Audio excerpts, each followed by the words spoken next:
Welcome to Adrift in Aldhalor, our weekly actual play D&D show set in our homebrew world of Ardun. Our music is licensed through Musicbed.com, and we occasionally use TabletopAudio for Ambience, maybe Syrinscape here and there. Welcome to Paradice. I'm going to have Stefan talk a little bit about our partners, and then we're just going to jump in and play some D&D. Wow, I love that for us. Right? So, let's get to it.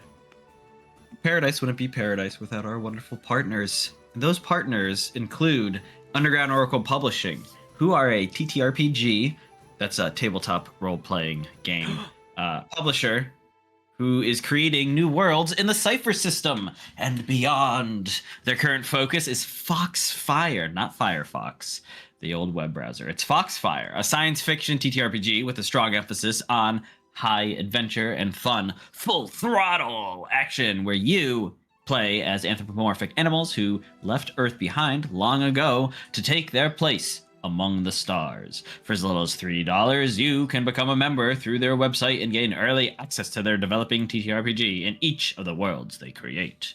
Next up, we have Eddie Yorke, who is a character artist, and he has done our character art. He is an illustrator based in the United Kingdom who makes art for games and books. To visit his portfolio and get in contact with him, visit eyorke.com. And finally, we have 1985 Games.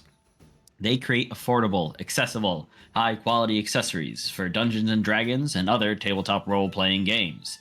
Sean has traditionally used their non-player character cards to create interesting, unique characters for us to engage with. He has since run out of them. So if you're listening to this 1985 Games, make a new pack so Sean can use them. If you're listening to this as well, just anyone, use the code ParadiceProd for 10% off your entire order if you order from them. That's Paradice, spelled our fun way, like dice and not like ice. Well, it is spelled like ice. Oh my god. And then Prod, P-R-O-D, and that's 10% off.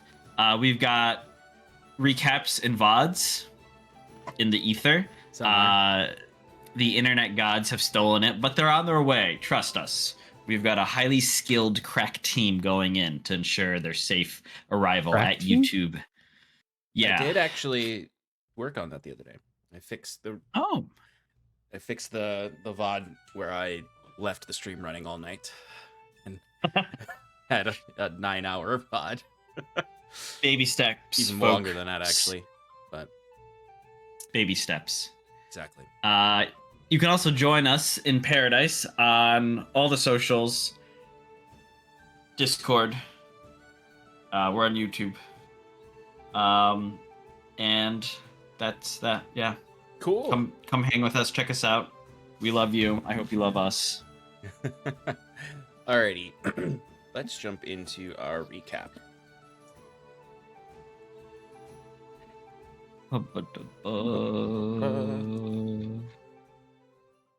Last we left off, Iron and Mana began re-establishing themselves in the city of Hyven through reconnecting with several of their old contacts and learning about some of the new factions in the city.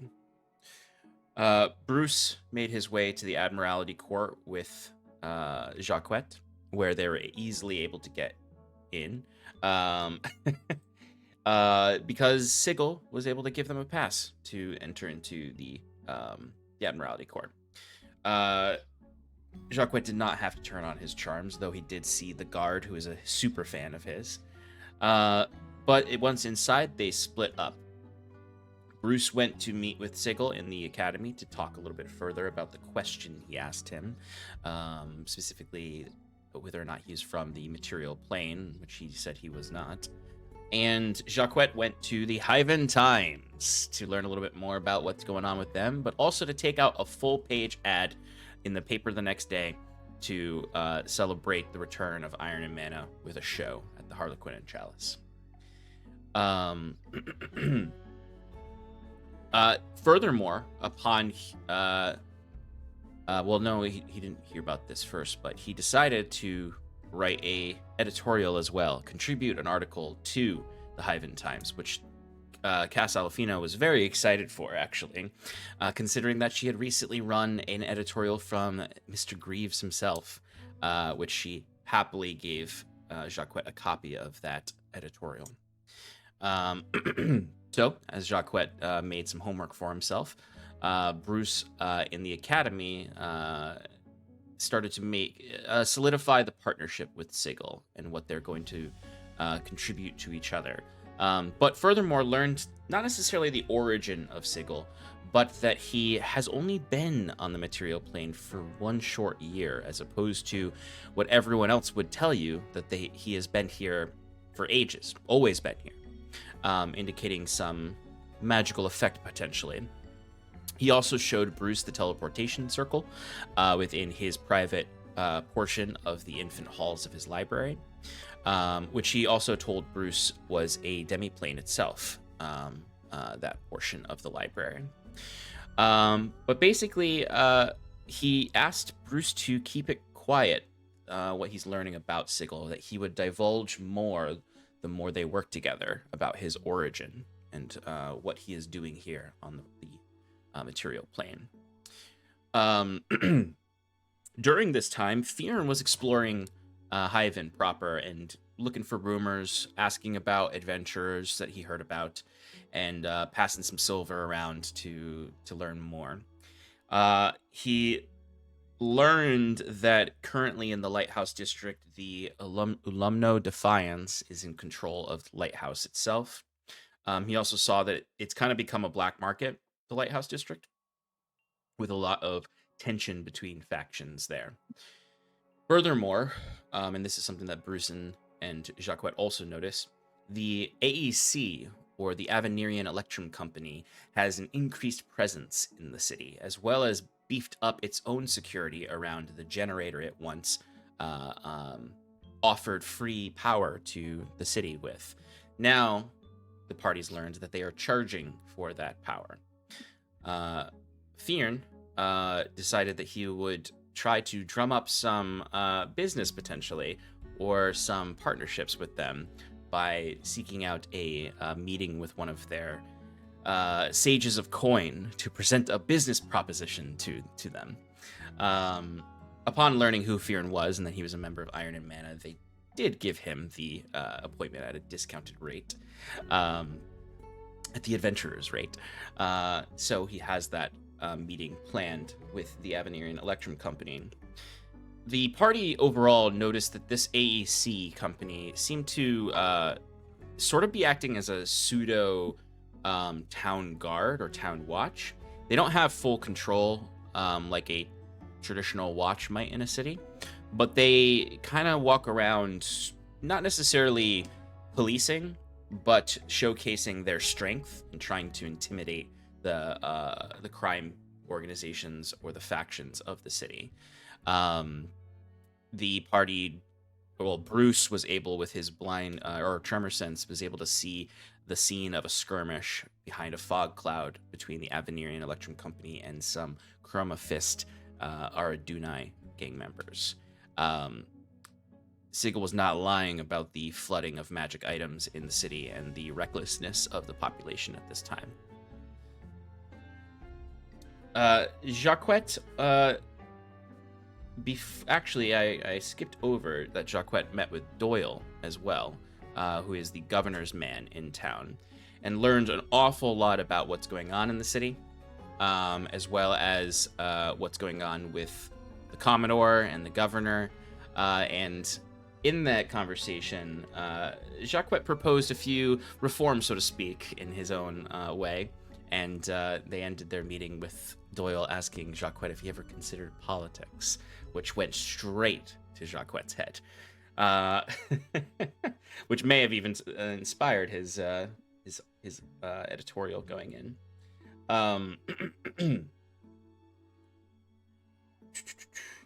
While all of this was happening, Septimus was spending time in his new church devoted to Machina, telling stories and learning more about the people who come there for help, learning about the few acolytes he has who are contributing to the local population by caring for them and feeding them. Um, he also, upon the return of his companions, began working on some of his own projects, specifically taking one of the spiders from the wild machina the party fought ages ago, and dissecting it and trying to re-establish the power in its core in order to utilize that core to infuse his staff with the power of machina versus its power right now, which is the gleam rot power.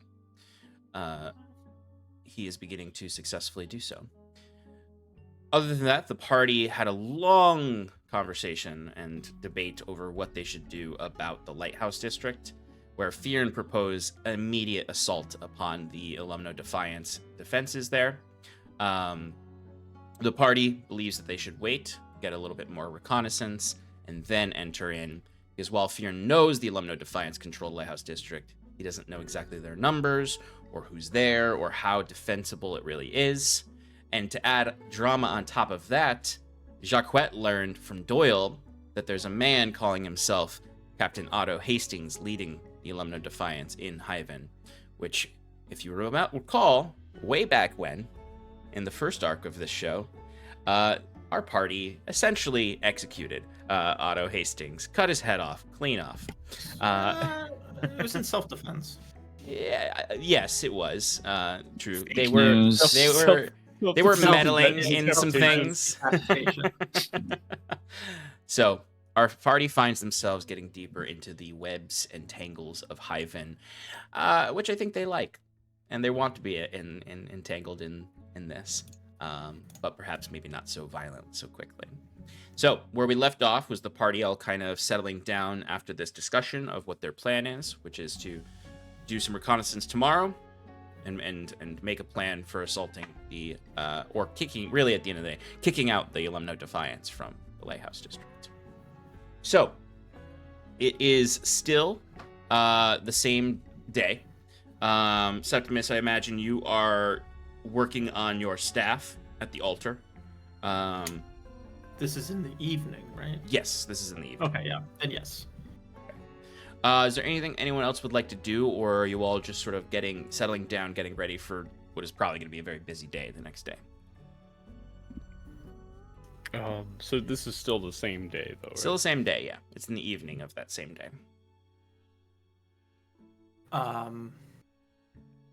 Septimus would just relay to Bruce, in case he forgot, that he wanted to go to the shore at some point in the morning.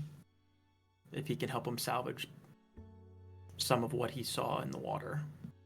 From yeah.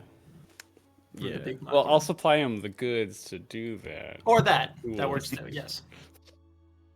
Keep a lookout too, you know. Okay. So you guys Yes. have plans for the morning, as does Fyrn with his appointment with the Sage of Coin. Jacquet, I'm assuming, is working on his editorial this evening.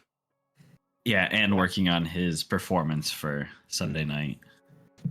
Okay. Fyrn is just restless. He can't sleep very well. Yeah, he would just be hanging out around the temple district, kind of like doing patrols as if he were still out in the wild, and kind of just feels uneasy about the current state of affairs. Like he wants to take action, and his friends are telling him to wait. So he just is trying to, not really looking for trouble, but kind of hoping it comes to him, sort of thing. You said you're wandering the Lighthouse District at night? No, not the Lighthouse District. Oh, the sorry. Temple District. Temple District. Okay, cool. Very, very important clarification. Yeah, no, I would not leave like a 5-minute distance away from the temple. It's really just to scope things out, see how safe it is around here. Absolutely. The nice thing is you notice is that the temple court does seem to be relatively safe. Perhaps the overall factions of this area have some respect for the temple court and are not necessarily encroaching in there. But also, like, generally speaking, the temple court has sort of lost some of its influence. Like the Machina Temple is starting up. The Revelers pub still probably the most popular place in the temple court. Not a lot of action going on in the Sept of the Crescent Heart. And the Everflame Church is usually pretty okay. Of course, there is the emptied out Spirit Temple. But there's a lot of like encampments you would notice, Fyrn, while you're patrolling. Like there's a lot of people who just like camped out in the temple court who have either been displaced in other parts of the city due to the violence, or are coming here for food and care. But relatively safe. Any Avenirium presence? No, you would not see the Avenirians patrolling this area. Okay. Alrighty. All right. Well, if there's nothing specific that you all would like to do in this evening, night comes. Brucey boy. Sorry. Did we didn't have a discussion of all us come when we all came back, did we? That's when you after- you mainly talked about the Lighthouse District when you guys all came. Okay. There's I something just else you couldn't want remember to... I couldn't remember if I expressed that I contacted Hastings. No. Oh no, that's Did what we not. did. That was what that was one of the last things we did. I forgot to mention that in the Okay. recap. Bruce sent a sending spell to Hastings Oh my God. to try to basically confirm that Captain Hastings is actually Captain Hastings. He pretended to be Winifred. Bruce rolled pretty damn well on his deception, but he got a pretty angry response from Captain Hastings, who had expressed that he had a deal with Mr. Greaves and that there was nothing that should be coming in because you tried to express that you had a package for him or a shipment for him. And then Bruce very quickly put his pipe away and walked away from where he was because it was a Bench in little... the courtyard. Yeah. So yes, so you haven't told anyone about that because it's just evening now. You guys are not gathered together. You're all kind of doing your own thing. Okay. Yeah. Bruce is just gonna, have that lingering in the back of his head, like, oh crap.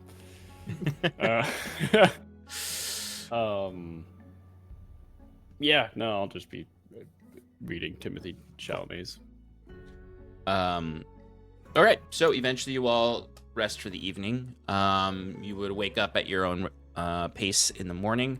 There would be a very, very simple breakfast available for any of you who want a free breakfast that the Acolytes have worked on. Given the ascetic lifestyle of the Machina's Whisper temple here, it is just gruel. It's just very, very... It's a porridge of mostly oats for you all. There You said the thing. A soupy porridge, mostly oats. Jacques, waking up later than anyone else, most likely, will take one look at it and leave to go find breakfast somewhere else.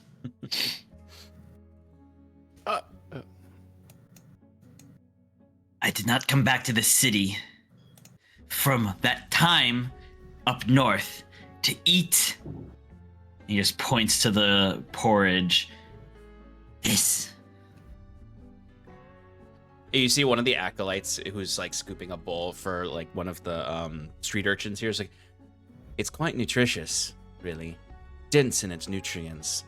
Bland in flavor, of course. No but offense. But, I'll find my food elsewhere.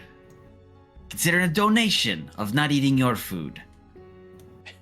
the acolyte kind of like twists their head and then looks back and just Not shakes quite their does the head. same thing, like, is that logic sound? And then shrugging because he doesn't really care, he leaves. Okay.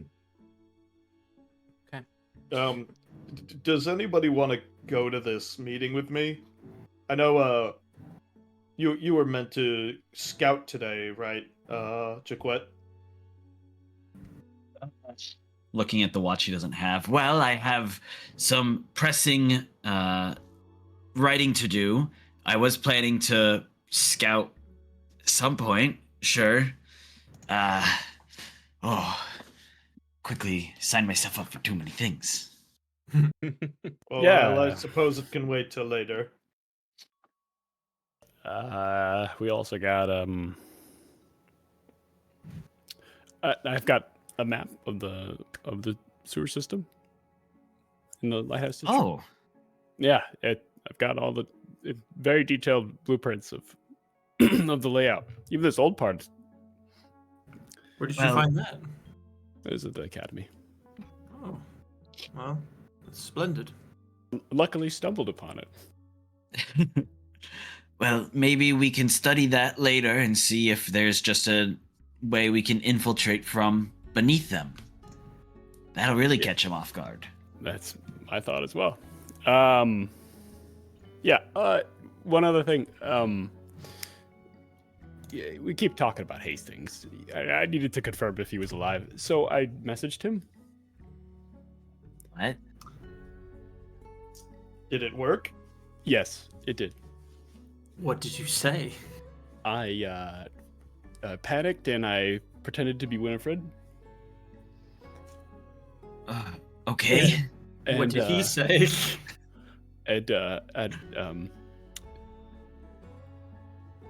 He it sounded like he made a deal with Mr. Greaves. Yeah.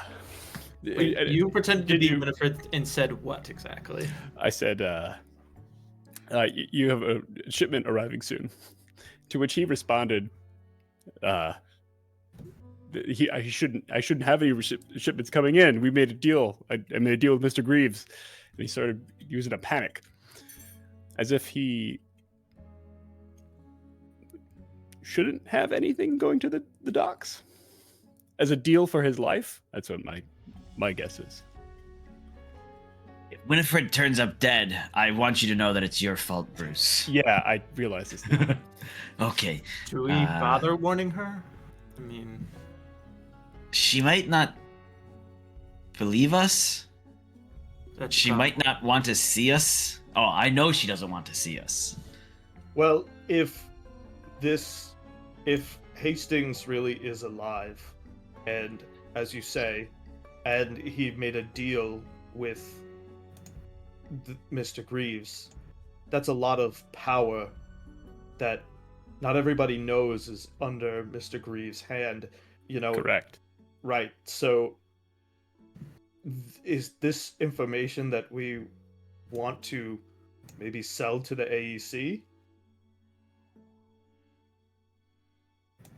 Well, if we're gonna go to Lighthouse District to take care of that situation anyway, will it matter?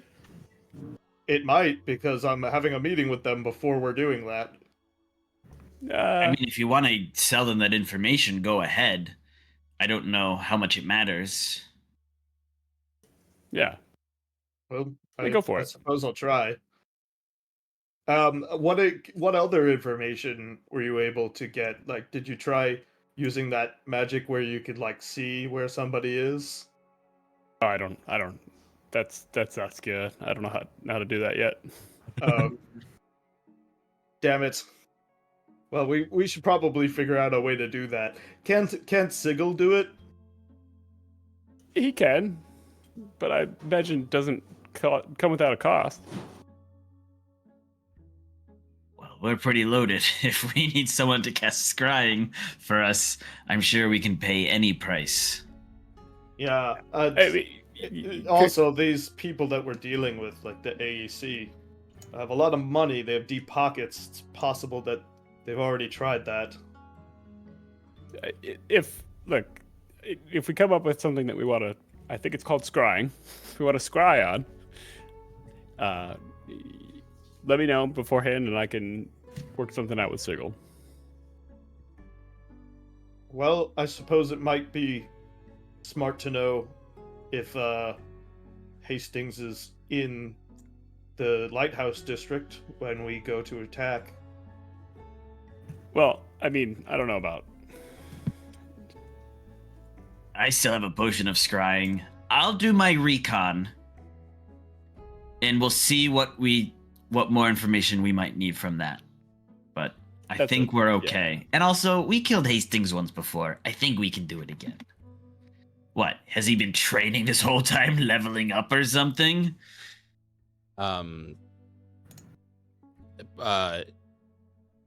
Septimus can also prepare scrying. You just need to Yeah, get him he's a an cleric. orb. He just needs an orb to ponder. That costs 1,000 silver. That much? That's probably worth the investment. Fyrn kind of just looks at everybody and says, "Is anybody coming with me to this meeting, or am I just going to handle it myself?" I promised I'd help Septimus with something, so you're on your own. And I need to make sure I mean, I'm back I'll to my come new with sneaky you. adventuring group. No, you have so much to do on your plate, I thought, Jaquette. Yeah, but it sounds like you want someone to come with you. I kind of just want to go to watch you and see how you do, because genuinely curious where this goes. Okay, I mean, if you want to come with me. I suppose it would be nice to have a little support. Oh, can we just stop somewhere to get breakfast? All right. Fyrn Not starts heading towards the ocean. Where are you? Jacques just walks in the opposite direction to go Oh, get shit. real food.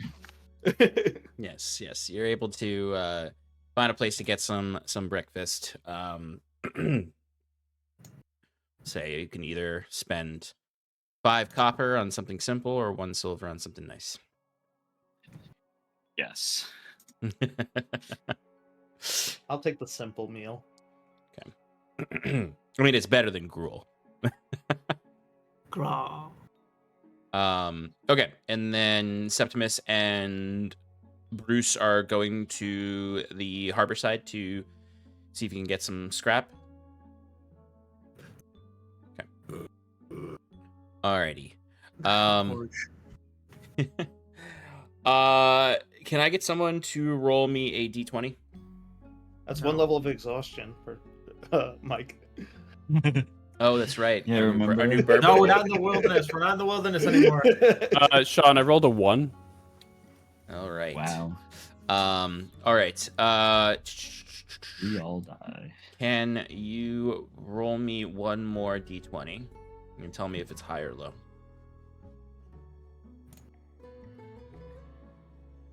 That's a natural 20. Okay. All right.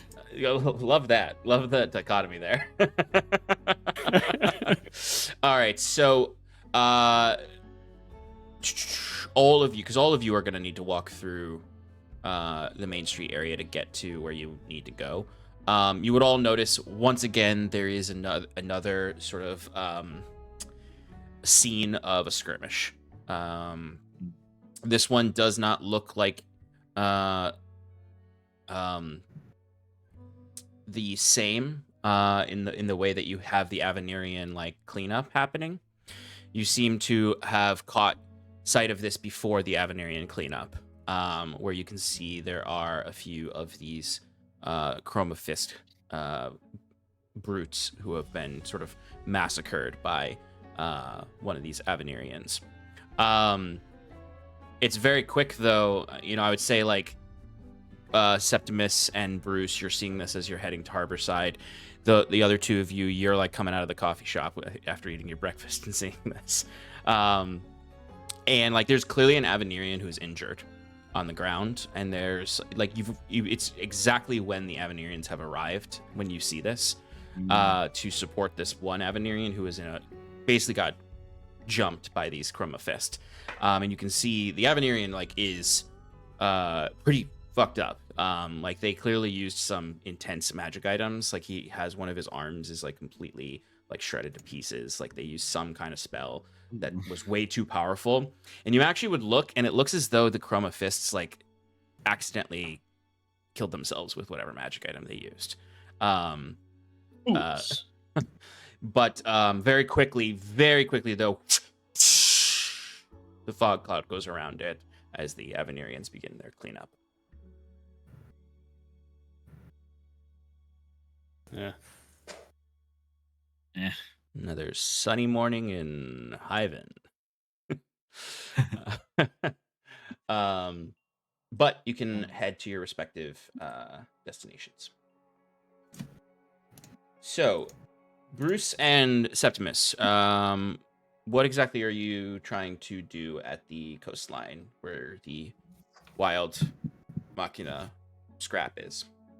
So you described that I was able to sense something under the waves in the sand, and is my assumption that it is either a shard or a fragment, like a metal piece that got knocked off of the machina. And Yes. my goal is to try to recover that. Okay. No problem. All right, and how would you like to recover that? I know you are afraid of water. Sorry, I'll afraid of explain the drowning. situation to Bruce because I thought that he had some sort of contraption to possibly help with that. So I would say the two of you get to Harborside, and you're in that like main thoroughfare where they had the whole portable pier set up. Kind of, if you think like there's all of the different docks and piers coming off on either side. In the center, there's kind of like this large balcony, half circle balcony, which you remember is where the governor and all the honorees were watching from. And down below is just where the water is, kind of splashing up against the seawall, where Septimus, you noticed that there was some glimmer of machina within the water. Well, I will relay that to Bruce and be like, I see there was a shimmer there, pointing into there, but the waves crashing in, I'm too afraid to jump in. It seems a little dangerous.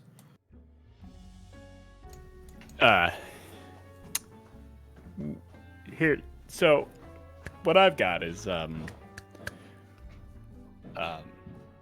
can make you swim. I'm not a great swimmer, but I can make you breathe underwater.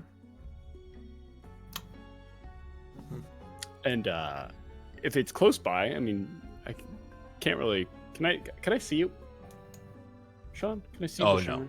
No. Okay. This would be something that he So saw maybe- via his detect good and evil. Okay. Yes, I don't know about, helping you down there. What I could do too is I could do you have that spider thing with you? Oh, I've got one in my bag. Never mind. Don't worry about it. It's a little bit, a little big for Septimus to be carrying around without a bag of holding. Yeah, that's true. I could animate it and then give it a command to go down there. Oh. Yeah, why don't we try that? I don't know if it'll work, but we could try it. It's worth a shot. Sean, what I'd like to do first is cast Tiny Servant on. Tiny Servant. Yes. Oh man, all these lovely spells. All right, what are you casting Tiny Servant on? The spider. Spider's not tiny; it's small. Oh. Never mind. Yeah. Remember, Remember, it's the size of a medium dog. Right. Okay. Damn it. I'm the size of a medium dog. Yeah, it's the size of you. Actually, I should have said it's the size of a standard Bruce. Never mind. This is not going to work. I thought it was going to work.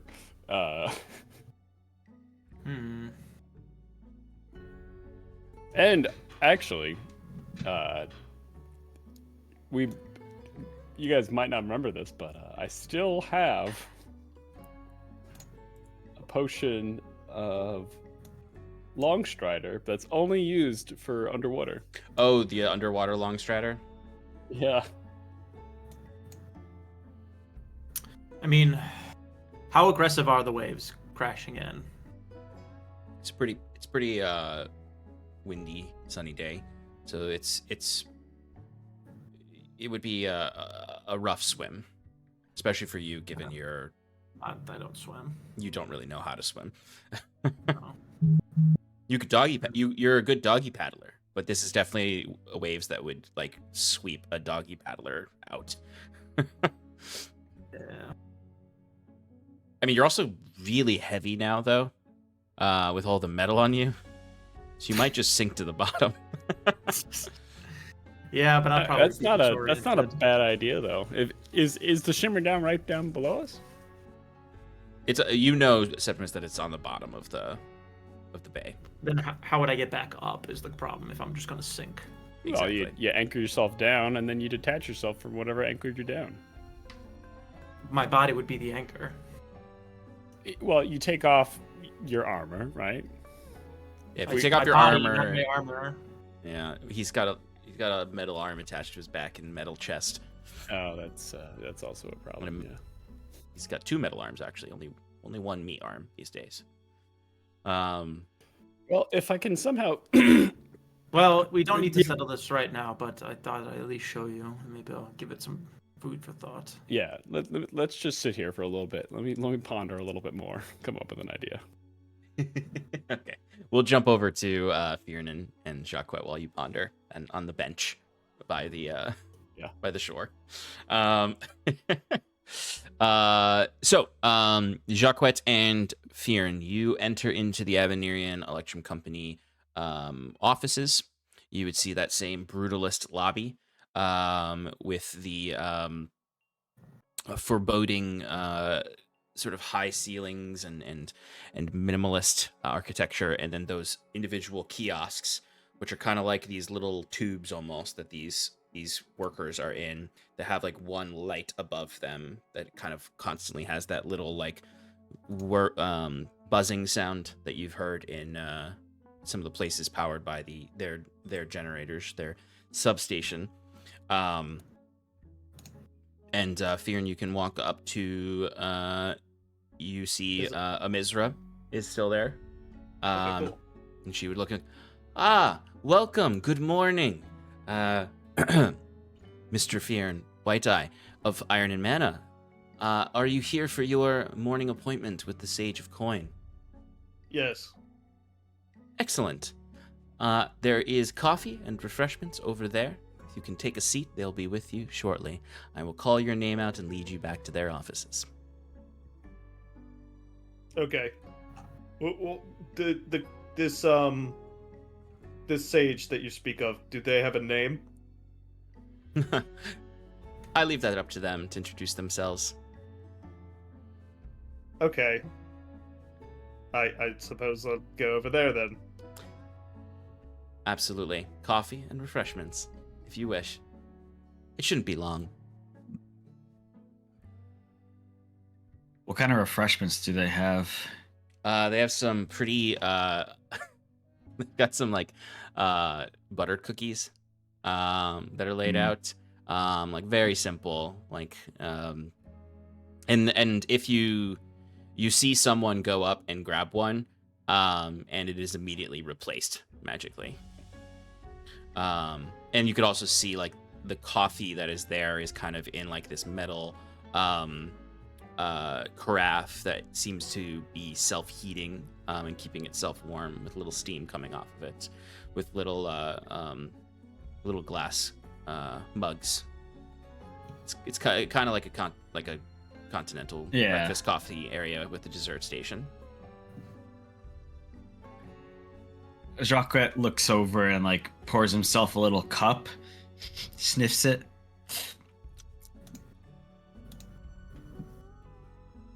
Looks for somewhere to dump it.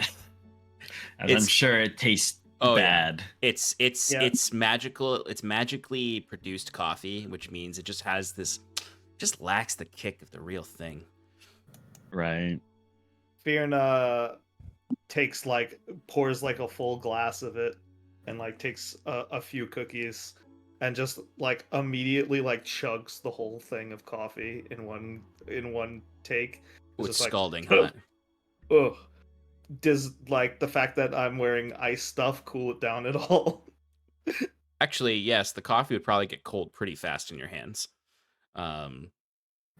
So yes, actually, it doesn't scald you. It's actually almost perfect temperature with how quickly you drink it. Yeah, I just like, ugh. Yeah, people drink this stuff on a daily basis. Some do. It's apparently the beans they use have some kind of drug in it. I kind of feel it. Kind of like the haste spell, I think. Really, they should call it haste juice. Chuckwa thinks about a business idea and then forgets about it. Weird. So you sit and wait. And wait. And wait. And wait. I think after like half an hour, Jacques is like, okay. What time was this appointment at, Fyrn? When we got here, Excuse me, miss. Hello. Yes, Mr. White Eye's companion. We had a appointment for earlier, and we still haven't been seen yet. Oh, yes, I do apologize. What was your name again, sir? Oh, no. No need to apologize. We would just like to be seen. Yes, of course. I will alert the Sage of Coin that you've been waiting a very long time, Mr. White Eye. And you see she writes into the journal where the ink disappears. It'll be just a few more moments. Okay, thank you. Leaning over to Fyrn, I don't like her. But it is actually only a few more moments. It's about, it really is like 10 or 15 more minutes that they are making you wait. Before Amisra would actually leave her kiosk and walk over and be like, the Sage of Coin is ready for you now, Mr. White Eye. Will your companion be joining you? yes, I suppose so. He waited all this time. Excellent. Right this way. And she leads you over to her kiosk, where the wall next to it, like each kiosk had like a 5-foot wall between them. You would see just a seam is created in the shape of a door, and then the stone, brutalist stone, just sort of pulls itself back, almost like brick by brick, to open this up. And there's a dark hallway in there that a second she steps into it, you just hear like a and there's lights go up this hallway. That just has this like, I know, like sickly green wallpaper all over it. That has some of these like aged gold filigree designs on it. It's kind of like Victoria, like the old green wallpaper in Victorian manners that I think was like filled with lead and poisoning everyone. So it's got a little grossness to it in that way. And there's also like a sterility to the light that goes on in here, as opposed to like sort of the warm amber glow of torches and whatnot. And she's leading you down this hallway that goes, and on each side there's just unmarked doors, every 10 feet or so. And she takes you like a good 100 feet down this hallway. For a moment you're like, before the hallway kind of abruptly ends, where you thought the hallway was still going, like almost like you look back to each other and then look forward, and she's actually just standing looking at you now, very, very creepy way. And there's a door right behind her, as she looks at you, and says, "Is there anything else that I can get for you before you're seeing the Sage of Coin? Refreshments, water, tea, coffee?" No, thanks for taking us here. Maybe just, chill out a bit. You seem really uptight. It's too early in the morning. Oh, I'm so sorry, sir, if my demeanor has upset you. We appreciate your contributions to our growing industry. I hope they pay you well. And she turns around and knocks on the door, and you hear the doorknob open, and she just steps to the side to let you two through. as it opens up, and you can see inside is a round chamber, a rounded room office that has sort of descended built-in seating, kind of like a 70s living room that you can step down into and sit on. The walls are all kind of like, you see illusory magic is just all along the top half of the walls around you, depicting just like basically what is outside, like a nice gentle coastline with sand and trees and the wind blowing. It actually feels like a little warmer when you come in here. Like the coldness of the back room's offices before this kind of vanishes as you step in, and seated in this inbuilt little nook is a what appears to be a halcyonic elf. So he's tall, lanky, exaggeratedly long limbs. Both of you have seen two halcyonic elves before. One in the Stony Heath, thank you, and then of course the priest of Roe in the north. But this individual is a little more akin to the first one you met, not as creepy as the priest of Roe. He has very short, shorn hair on the sides with a little bit of a longer top that kind of is swooped back and has a bright red color to it. His skin is more of like there's some like purple hue to it, but it's but also it's darker. He has the eyes that are the sclera are all either a deep red or a dark black, with the single pupil, no iris. As he's just sitting back, and he has very, very conservative, tight suit on that just like kind of right up to his neck. You can see he has kind of cloth around the neck. It almost, in real life, you'd almost mistake him for a priest in that way, a Catholic priest. All black. And he's just sort of sitting there, his arms outstretched. And that's always the thing with halcyonic elves, is that they're so exaggerated in their spindliness that when their arms are outstretched like this, there's like a spider-esque nature to them. And his long legs are just crossed over, and he just sort of looks up and is, Mr. Wide-Eye, representative of Iron and Mana, welcome to the Avenirian Electrum Company. I'm told you have a business proposal for me. And who's this, your companion with you?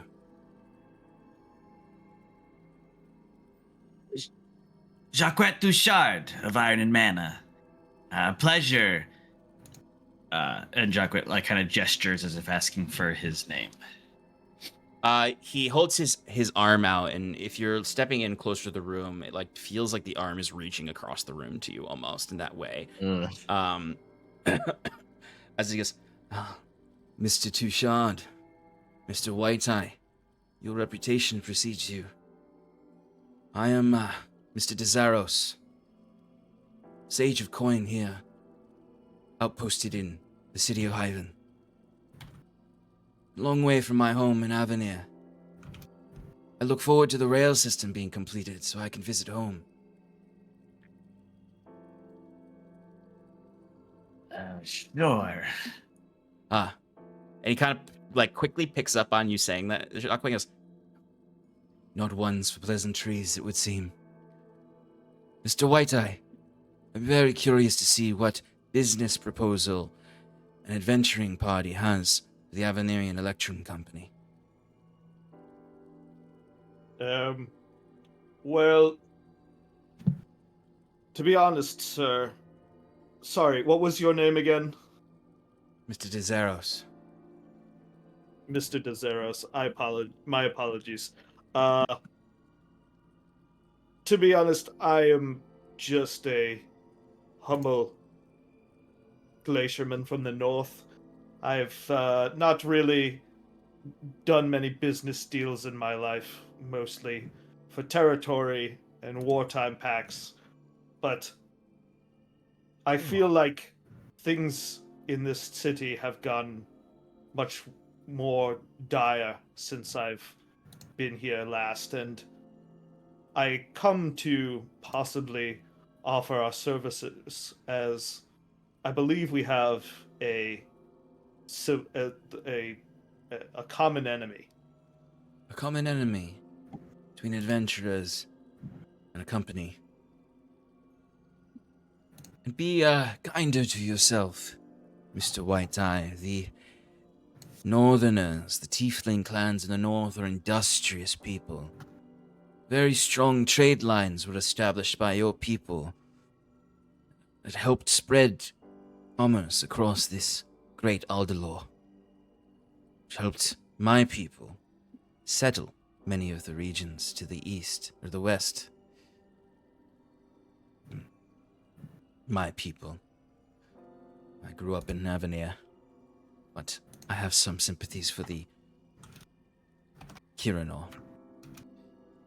Who is this common enemy between our company and yours? Why, from what I can tell, your company is based in Halcyon, is that correct? No. Avenir. City. In the Midlands. Have you had problems with the Alumno Defiance there? Oh, the Alumno Defiance stay in the capital in the Midlands. We don't have much issue with them. They seem to be Well- more interested in reorganizing themselves and getting home.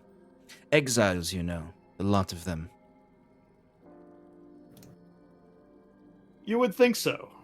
Maybe maybe you should do a little bit more research on them. Perhaps I they're have more done than what plenty you of expect. research on them. Their current leadership is struggling because they have no ships, unfortunately. And you can't get home off an island if you don't have ships.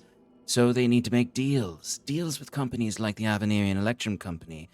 Supplies, connections. Deals with the less savory of Asia. The Mr. Greaves controls the port. I have no qualms with the Alumno Defiance. My qualms are with the Chroma Fist. The radicals who disrupt our activities. Well, they have disrupted ours in the past as well. Although I don't disapprove of some of their political ideals. The way that they've been radicalized, I mean, the Aradunai, I mean, these Chroma Fists are nothing but thugs. And not even worse than thugs, really, just crazy people willing to sacrifice themselves using equipment that is dangerous for the people as well as themselves to try and make a change. It doesn't make any sense. They are a crude hammer in the hands of fanatics. Now, the Alumno Defiance, it sounds as though you have a bone to pick with them, which is interesting. While the Avenir Electrum Company holds neutrality in the conflict between Kirinor and their exiles, I would be interested to hear your proposal on what should be done about these Alumno Defiance. I know that they hold themselves up on the Lighthouse District and spread throughout the countryside. They don't like to gather too many in one place. They are currently ringing the bell, so to speak, recalling their people, trying to gather. They've spent the last so many years spreading themselves across the Aldhalor Islands. Their new home. Mercenaries. Brigands. I believe they wish to gather their honor back. If such a claim is true, perhaps my qualms can be settled with them. I just figured them for more of Mr. Greaves' thugs. But Well, perhaps there's some opportunity for peace. Actually, the real reason why I came here was to inform you about myself and what I plan to be doing in this town. My adventuring party has grown much stronger since we've left previously, and I plan to use this strength and wealth that I've acquired in the north to better this city in a way that maintains order, and I believe that your company is trying to do the same thing, but is getting too wrapped up with these chroma fists, all this political turmoil. We need a face that is in the city that is meant to defend the common people without any overarching political goals, a neutral factor that can be used for the safety of everyone. and you see, I want to try and... Yeah. as you're saying that, he kind of folds his hands on his lap, and you see he opens them up, and there's a book now that appears there that wasn't there before, and he begins writing into it, and like the upstairs, the writing fades, and more writing comes back. Did I slow down for you? Oh, no. I was just pulling up some information. We were keen to see your return to the city, and upon hearing about what happened to the gate, we have been researching you. So we do understand the potential power growth that you've all had since your departure of the city. Although there was an incident between you and one of our artillerists some time back. So you wish It to be... was early on. Once again, like I said, I'm a defender of the common people, and when your so-called employee tested me, I had to defend myself. That is all that occurred that day. You see he's writing, and then more text comes up. From our understanding in our files, you approached him aggressively, demanding passageway into the space he was guarding. Well, it wasn't his space to be guarding. It was our substation, and he was on his post. What I'm hearing from you is not a lot about business. I don't see how we can make coin off of you all being some neutral heroes guild. Well, your people are out on the streets every day. I saw on the way here, one of your men was gravely injured. Had his entire arm torn up by these brutalists, these crazy people who are on the streets. I plan to put an end to them. Oh, well, that doesn't sound like a business proposal with our offices. What it does sound is an offer of service.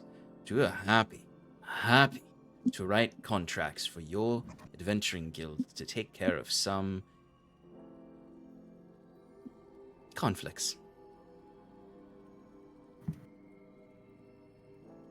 Very well. I just thought that I would reach myself out to you, seeing as you seem to be the most maybe not have the most power in the city, but are trying to do the most good. And I would very much like to, be looking forward to clearing those contracts in the future. Well, we look forward to the service of you heroes in lighting the world. But I believe that's it for today, as there's no business If you don't proposal. mind, not a business proposal, just a query, if you will. Yes, Mr. Tushad? It was my understanding that the Avenir and Electrum company used to provide free energy to the people of Hyven. Is this correct? Yes, we did have our pilot program within the main street of Hyven, providing free electrum to the entire street, and with intentions of expanding to the rest of Hyven. Right, and it's my understanding now that you charge for this service. Of course. Well, given the unstable nature of Hyven over the last few months, we've had to increase security upon our facilities, which comes at a cost. Of course, you're protecting your investment. That checks out. So, what would it take to bring you back to giving free electrum to the people of Hyven?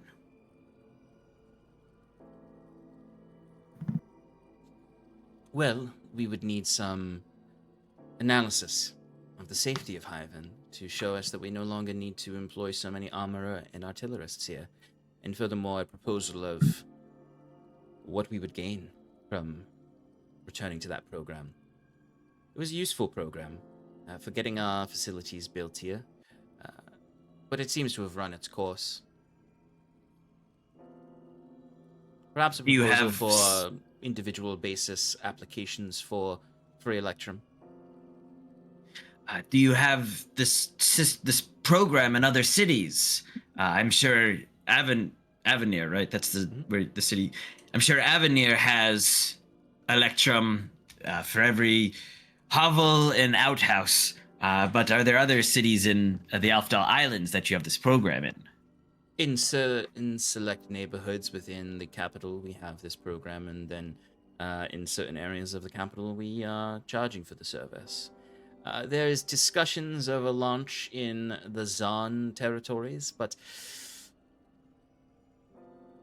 talk about unsafe. Not certain that we want to be extending into the Zon territory. The Selkies seem resistant to the Electrum systems, but we have a few pilot programs there as well. Hyven was the only place we had one in Asia. Understand. Well, and would you ever consider maybe taking the AEC abroad? You know, where I come from in Gwenvalier, I'm sure there's a dire need. Well, they don't know what they need, and your company might just be able to provide that for them. We have considered launching an office in one of the ports of Gwenvalier. We were waiting until the reconstruction of the airship spire concludes. See. Be able to send our services over more efficiently. We also have some contracts out there for resettlement of the far places, clearing out of any remaining demon incursions, and seeing what's out there. There are whole swaths of land and resources across Aldhalor that lay in the hands of demons in the wilds. Shame. Well, there's nothing we can do about that. We, personally. But thank you, Mr. Desarius, for your time. Fyrn, do you have anything else? I suppose that will be all for today. I believe that the Academy had some interest in you as well. Have you spoken with anyone over there? Oh yes, our officers have regular contact with the deans of the colleges there, as well as before her departure, certain discussions with the Commodore about the Academy, given that she is the de facto leader of the Academy, despite not being particularly present in it, as the funder of it. So yes, of course we have conversations with the Academy. Yeah, it seems that despite the fact that they support you and pay for your services, I didn't see much of your men in that district of town. Well, the Admiralty Court does not need armor and artillerists. They have the Commodore's watch. So there's no need. Our interests down here require security. That is funded by ourselves. And I suppose they pay the same fine that everyone else does. Well, they have an individual contract with us. Could you please provide me the name of the Duke that you spoke to in order to establish that contract? Duke? Sorry, whatever they are. Professor? Dean. Dean, that's the word. No reason at all whatsoever to share such documentation with you. Very well then. I suppose I'll just have to query myself. If you'd like to see our contributions to the college, you can certainly look at our recent scholarship that we created within the Artificing College. I have a member of my party that might be very interested in that. Well, it does seem indeed that we have run out of queries. So I will please ask you to leave. Very Return well. if you're interested in contracts for work. We're always looking for adventurers. Well, like I said, my organization is just up and coming, but soon I will have my own. He stands up and starts office. to like lift you up as well, kind of Yeah. politely. Jacquette's already moved to the door and goes, "Come on, Fyrn. Time to go." You would have caught that like he held back from saying like mercenaries in reference to you and switched up to adventurers to try to kind of appeal to what he most likely views as adventurers as egotistical mercenaries. But he ushers you through the door, and when you open the door and walk through, you find yourself not in the hallway prior. I go in for a handshake before I leave. And you see he does kind of like hold back, but then engages in the handshake. He seems a little like almost like didn't touch me. When he goes for the handshake, it's very like quick and not very committed. But as he ushers you out, you find that you're not in the hallway, but back immediately in the lobby. And you see Amisra is standing there and says, "I do hope that you enjoyed your meeting with our Sage of Coin. If you need anything, you can come back anytime." I don't think you'll ever see me again. As Yep, Jacquette just incredibly walks out. uncomfortable. Goodbye, Amisra. It was nice meeting you. Always a pleasure, Mr. White-Eye. We do hope to see you again. And you can step back out to the warm sun air outside. Well, it's cold, but it's warmer than it was yesterday. And yeah, we'll jump back over to our pondering boys on the bench. Sean, Yes. could you humor me and give me Always. just a brief description of where we're at again? Yeah, so if you're basically at the exact center of the harbor side, where they had set up the floating piers. So it's like if you have to your left and right are all the like massive piers, ships, all of that. And you're on just sort of this central kind of like outcropping, almost like a half circle outcropping, kind of like a tourist spot, like a place that has like a really nice view of the whole bay. Are there the little what Totally. are those things? Yeah, 100%. There are those little like binocular those things things. that you can stare out, and you can see. Oh, you can see some of the islands out there in the bay, in the Zafir Bay. So we're at the wharf. Yeah. We're looking down. How far away is the material that I'm trying to get, would you say? I mean, this wall itself is probably like 10 feet from the water. And then it goes down probably at least, 15 to 20 feet down to the bottom of the bay here. It's a little shallower here. A lot of like sand and muck and rocks accumulate here. So yeah, I would say you're about staring over the edge. You're about 25 feet to 30 feet from the bottom of the bay. In this area, it's deeper the further out you go, of course. During the time that we were pondering, could I have ritual cast water breathing on Septimus 100%. and myself, just in Totally. case? Why not? See no reason why not. Okay.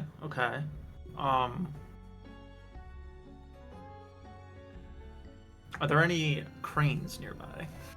I mean, there's plenty of cranes that they're not nearby. They're on the docks and loading ships and whatnot. There's no crane on this tourist spot. Okay. You Are do there big, what are some of the objects near me? Are there big objects? There's a bench that you're sitting on. What and, are you looking for? Are you looking trying for to an anchor animate? point? and Are there's you- Is there like a big crate? No, this is not a shipping spot. This is a tourist spot. There are plenty of crates and stuff down on the docks itself. So you can go down there and find something. It's just you're not going to be immediately above the area. You'll be near it, though. It's just you'll be like further away from this. This is like the This is like the only area that has like an open, like kind of clear lane of water because it's meant for tourists. To your left and right is just like the sea traffic, basically. And there's just dozens of ships here and dock workers working the day. All right, I got nothing. And you can animate the bench if you're trying to animate something. That's not gonna do anything. What's a barrel gonna so- do? If I can get a big crate, I can have it go in the water. Where if I go in the water, I can climb up on it. So I won't. So you can do that with a. Drown. You can do that with a. Well, you won't drown because Bruce is cast. Well, I water know I breathing won't on drown you. for that, but like, how do I get back up? Well, you walk around. No. You walk all the way through through the listen, piers it to the sounded better in my beaches to mind, the and south. as I'm saying it out loud, it's sounding pretty stupid. So Look, here's what I'll suggest. You walk down. I'll cast spider walk on you. You can walk on walls. All right. You could just stay at the bottom of the ocean and scour for what you're looking for. how do I get back up? You water walk or spider walk. You could just walk back up the wall. Gives you climbing speed. Oh, Yeah, you just traverse along the ground as if you're not swimming. You're just you're just constantly getting a bath. Yeah. Because water breathing is not concentration, so he can. Right. Spider walk. Yeah. all right, let's give it a shot. All right. Bruce just What does it look like when you cast spider climb on someone else? Because you always cast it on yourself. Bruce just takes out, reaches in his bag because he obviously replenished his lollipops. So he reaches in his bag and instead of like giving it to Septimus to eat, no, he just like crunches it in his like the head of the lollipop and just throws it at his feet. So this is water breathing, not water walking. No. He feeds him a lollipop at this point. Just eat this. Yeah. I imagine You have though when you cast bite it. yeah. The ritual cast is you have to eat the whole lollipop without biting it. Oh yeah. Oh. How many licks does it take to? Right, you got it.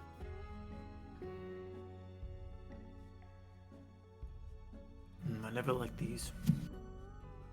Too sweet, Bruce. Get used to it. I like to imagine that when you cast spider walk or spider climb, that it's a lollipop that has like a spider in the center. Yeah. Like one of those. You guys remember those lollipops that had like a cricket in Yep. them? Yep. I Yeah. do. Oh, Sorry, yeah. when did the artificer trapper start using lollipops for all of his magic? Shouldn't that make you like an artificer like candy maker? Yeah, That's what we're my gonna minor class. make a whole new second Okay. subclass for you. That is the artificer candy maker. candy maker, yes. Beautiful. Chocolatier. Candyman. Chocolatier. Nice. Love that. I guess the alternative is that Bruce just like bolts on these things to Septimus's feet that just become the spider climb spell. Yeah. And just you wait. I'm gonna incorporate the two. Okay. I just haven't yet. Okay. A trap in the middle, and then some candy there. Hey, I'd get trapped anyway. Septimus, Just taken you after Timothy Chalamet.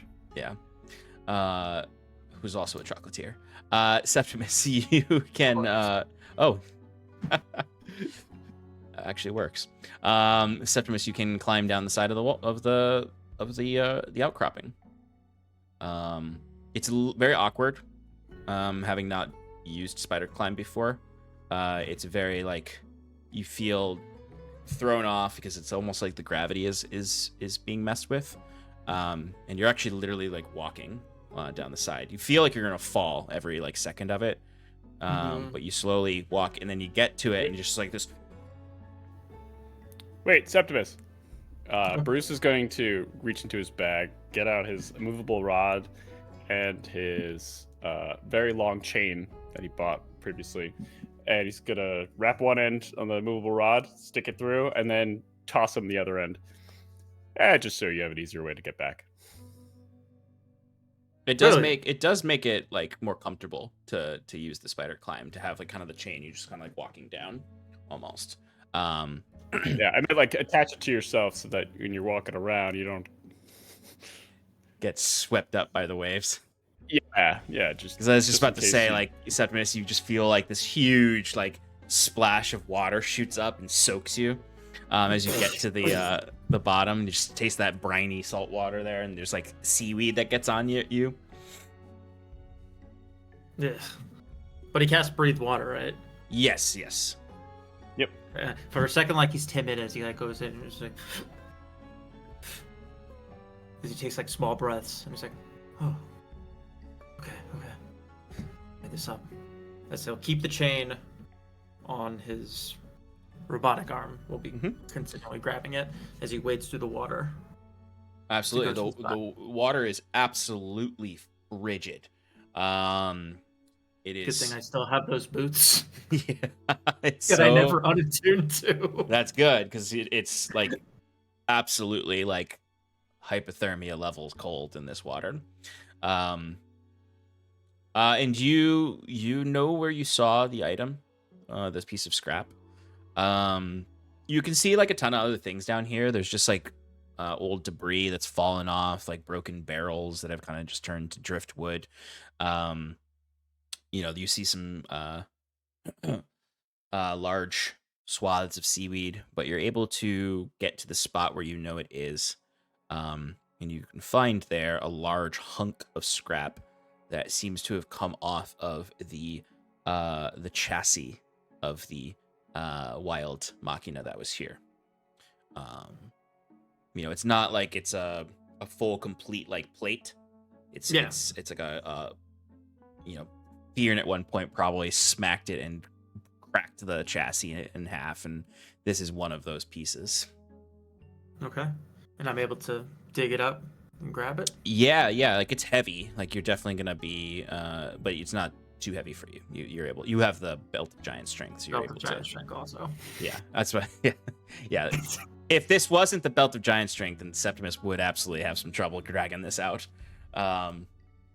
with his old meat arms. But yeah, it's about like the size of like, I'd say it's irregularly shaped, but it's looking at it. Does it have like those etchings? 100% on it. Oh yeah. Okay. Fantastic. As we'll climb back up.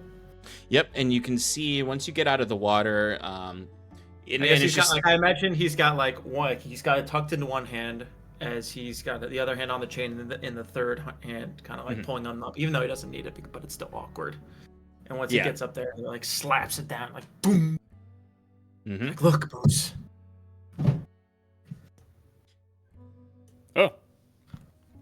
See, look, the etchings. It's very similar to Sal. Whatever this material is, can be proven very useful. You have to All right, wipe a little algae off of it and scrape some not oysters, Yeah, so I'm like barnacles brushing off of it. the side. Just absolutely ruining this maybe nice area.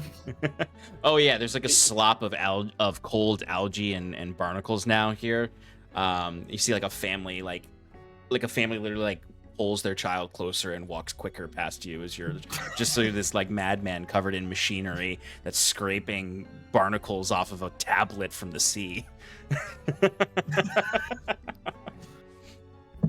I knew it was. Is there anything that I could also investigate when I see this initially? I mean, it looks just like Sal, but is there anything else I can Yeah, you can give me a. Or I mean, you could also just say no. You pretty much know the same thing says under this. No, yeah. So I mean, the only thing that you would really know of this, Bruce, is stuff you already know about Sal when you observed him. That the arcane sigils are an outdated old magic system, but it is very similar to some of the magical technology in Halcyon. Okay. The one thing that's different about this from other things that you've found before is that there does seem to be a it's a cracked chunk of something, so you don't see the full sigil, but there is some kind of emblem on it, or part of an emblem that you can see has kind of like, you could tell that it's like the points of a star emblem, but it's only like the top like corner of it, so you only see like two rays of the star, so to speak. Okay. But I can assume the rest of it? That you would need to give me a history check for. Sure. Oh, I didn't do well. It's fine. Okay. You skipped that day of history class. Did. Or you stopped reading the book right before this emblem showed up. I saw a piece of candy. Yeah, exactly. Yeah. Okay, but you Thank have. you for I should. Do you want to put it in the bag, I can. or do you want to carry it I can carry it. to the public? Okay. Is that not gonna look weird? It already looks weird. Yeah, I guess we all look weird. All right. Go ahead, Bruce. No, is that all? Is just the one piece? Yeah, that's all I was able to see. But this, I think, plenty material. All right, good. All right, I wrap up the chain, put it back in the bag, so movable rod as well. Thank you for your help. And yeah, no problem. Okay, you can lead your algae-covered soaking friend through the streets as he's leading a trail of slime behind him, holding his big old tablet in his hands. As we walk back, Sean, Yeah. I do want to send Lolly Rock just to observe the area where the fog is of the incident. Mhm. If I see everything as the same, don't worry about it. Just at a different angle. But is it worth? Is there anything to glean further from that situation that I couldn't? I would say not with Lollyrock, because the fog is designed to keep you from seeing it with regular sight. Yeah. And by the time you guys walk back, the injured Avenirian is no longer there. And they're probably just doing their usual cleanup of the bodies. Okay. All right. Alrighty. Jacquette and Fyrn leaving the Avenirian Electrum Company. Is there anything particular you guys want to do in this morning, midday? Jacquette just needs to get back and do some writing. He might actually go to like the H&C and just chill out there to do some writing. Totally, yeah. Orin is happy to see you. He assumes you're protecting him, even though you're just writing there. Yeah. Okay. All right. We are going to take a quick break, and then pop back in to decide what we're doing for the rest of the day. Alrighty, folks. We'll be right back. See you all very soon. Bye.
welcome back, everyone, to Adrift in Aldhalor. Thanks.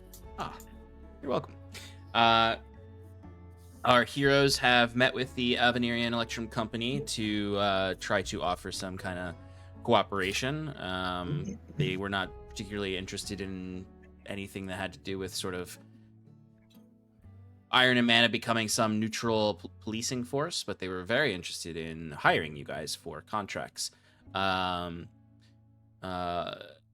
And then our other friends spent some time relaxing by the beach. And then using some magic to get into the water to find an old piece of the wild machina that you all fought many months ago. Now it's approaching midday, so Jacquet is writing in the Harlequin and Chalice, and the rest of you, I imagine, are heading back to the temple to await the arrival of the Wild Flame. Yes. Yes. And then after that, you have the day to do your reconnaissance and to prep for Jacquet's show eventually. Alrighty, so you get back to the temple, and at a certain point, you would hear a rap at the door. The Wild Flame has arrived. One of the acolytes goes and opens it up, and you immediately would see some all recognizable faces. You know these people. You've met these people before. It's Reardon. It is Reardon. Yeah. You see Reardon is a little more cleaned up. He's still a spindly, scraggly man, but he is like much cleaner looking. He has a little bit nicer clothes on, but still like he still looks like someone who hides out in alleyways and does clandestine things. He just happens to wash his clothes now, and trim his beard. And put a brush through his hair every now and then. Next to Reardon, you would see Janna, the Flame, who is the monk that Fyrn fought in the fighting pits many moons ago. Yep, I remember her. And then their little roguish friend, you would actually see a little Kenku, who has come in from the countryside. That looks a little disconnected or distant as they walk in. As you see Twigsnap, the Kenku associate of Bjorn, who is still somewhere in the prisons, probably below the Commodore's offices. But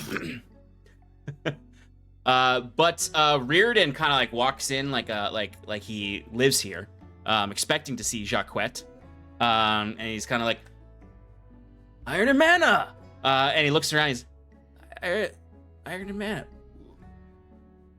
Where's Jacquet? Reardon, I didn't expect you to be the one leading this He kind of little ragtag team. he wipes off some dirt that's not there because he's clean now, and like holds his lapels. And he's like, "That's right. I saw a bit of a gap in power, so to speak, and I've learned a thing or two from Mr. Tichard." And then you see like immediately Janna just sort of like gives him a playful but hard punch in the arm, and she looks at you, Septimus, and goes, "He's not the leader of this band. I am." Whoa! Forgive my assumption. I do a lot. And then she rolls her eyes and looks to you, Septimus, and goes, "But he is right that we are happy to see you all back in the city." Likewise. Please, come. Let's retire to the back, and we can speak more privately. You do so. They follow behind you up there. Twigsnap is definitely kind of like being Kenku. a Kenku, hesitant, kind of like observing everything in the room though, and like looking curiously at the weird machina plant life that's growing in here, before hopping up onto the steps and joining you all back in the private area. I'm afraid to let you know that Jaquette will not be joining us for this meeting, but he is here and he is alive and well. He had some other things that he needed to take care of, I guess I'll say. And you see Jana sits across from you while Reardon, like way cockier than he was the last time you guys saw him, like grabs a chair and like flips it around and sits in it and like all cool like. And Twigstep stays in like kind of like the corner of the room, eyeing everything and kind of head on a swivel, moving in that bird way of like really fast motions and almost instantaneous. As Jana kind of leans back in her chair and looks at you, Septimus, and says, I'm sure there's a lot for you all to be doing in the city now that you've returned. Sorry to say it's in a worse state than you left it, but... And she looks to her compatriots. We are trying our best to make it a little better every day. We're no iron and manna, but somebody had to do something. I'm glad to see that. Nonsense. Yeah, you Glad to guys see are that you've taken up the mantle. I'm afraid to say that the state of Hyven can't help but be a little responsible ourselves for our arrogance. But we've come a long way. Excuse We've me, we're traveled- not responsible, all right? These are just fucked up people, and we're just trying to clean up after them. Sorry. That's one way to put it. There's a lot of desperation in Hyven. Desperation leads people to make poor choices.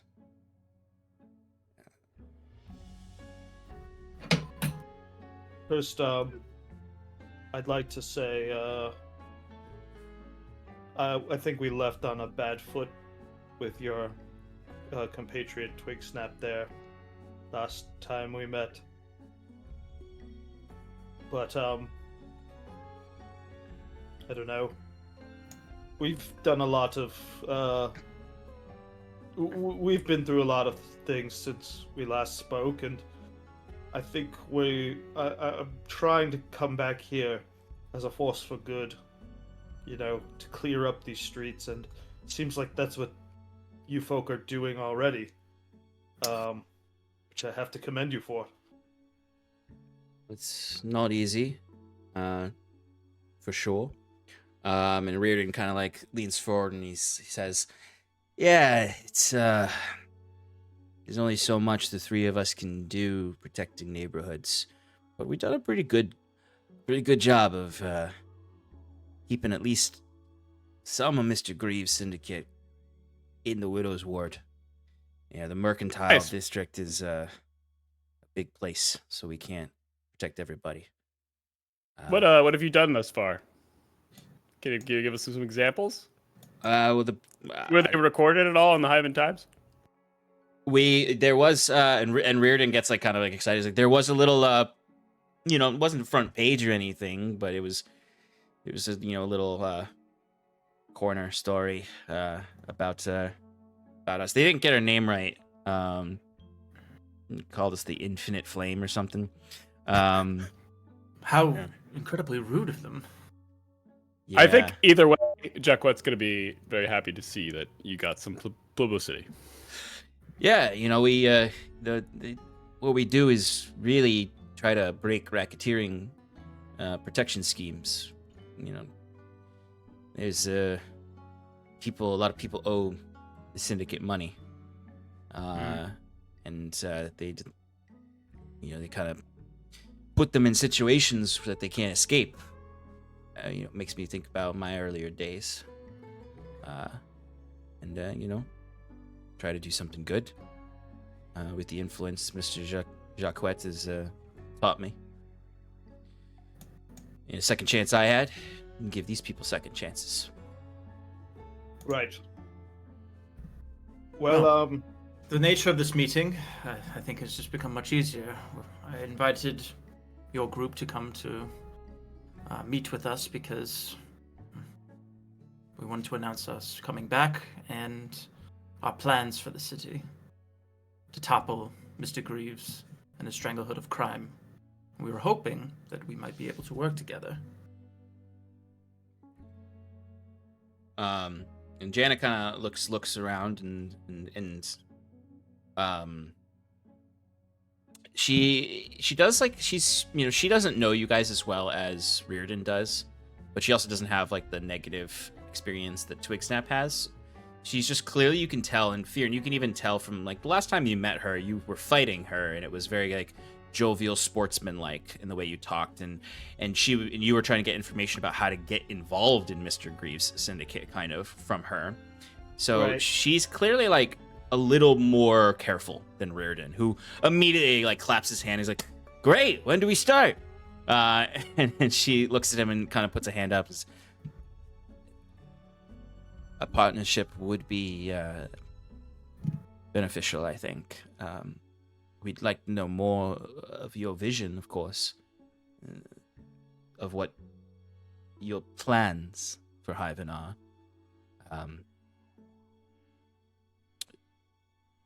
You know, you have good faith that you've generated in this place, so I remember. I remember your presence here. I remember Fyrn. I remember you nearly knocking me on my ass. Well, knocking me on my ass. right. I can speak to this. What I want to do is I want to create a faction in the city. Oh. Fear, do we want to come over here? Do we want to like tell them everything right now? Why Can we not? just say that we need like their assistance? Just like If we need to show a little trust in order for them to trust us, don't we? yeah, well, like These figure people- out these how are useful people they're we going to be know. first. You know, like see if they have any of the connections to other adventurers first, and then we can give them that. You do what you need to do. I come back to the group. Sorry about that. As you're doing that, Reardon looks to Jan and goes, "Hey, they do this sometimes. They just kind of like pull and stop a conversation in the middle of it to whisper with each other."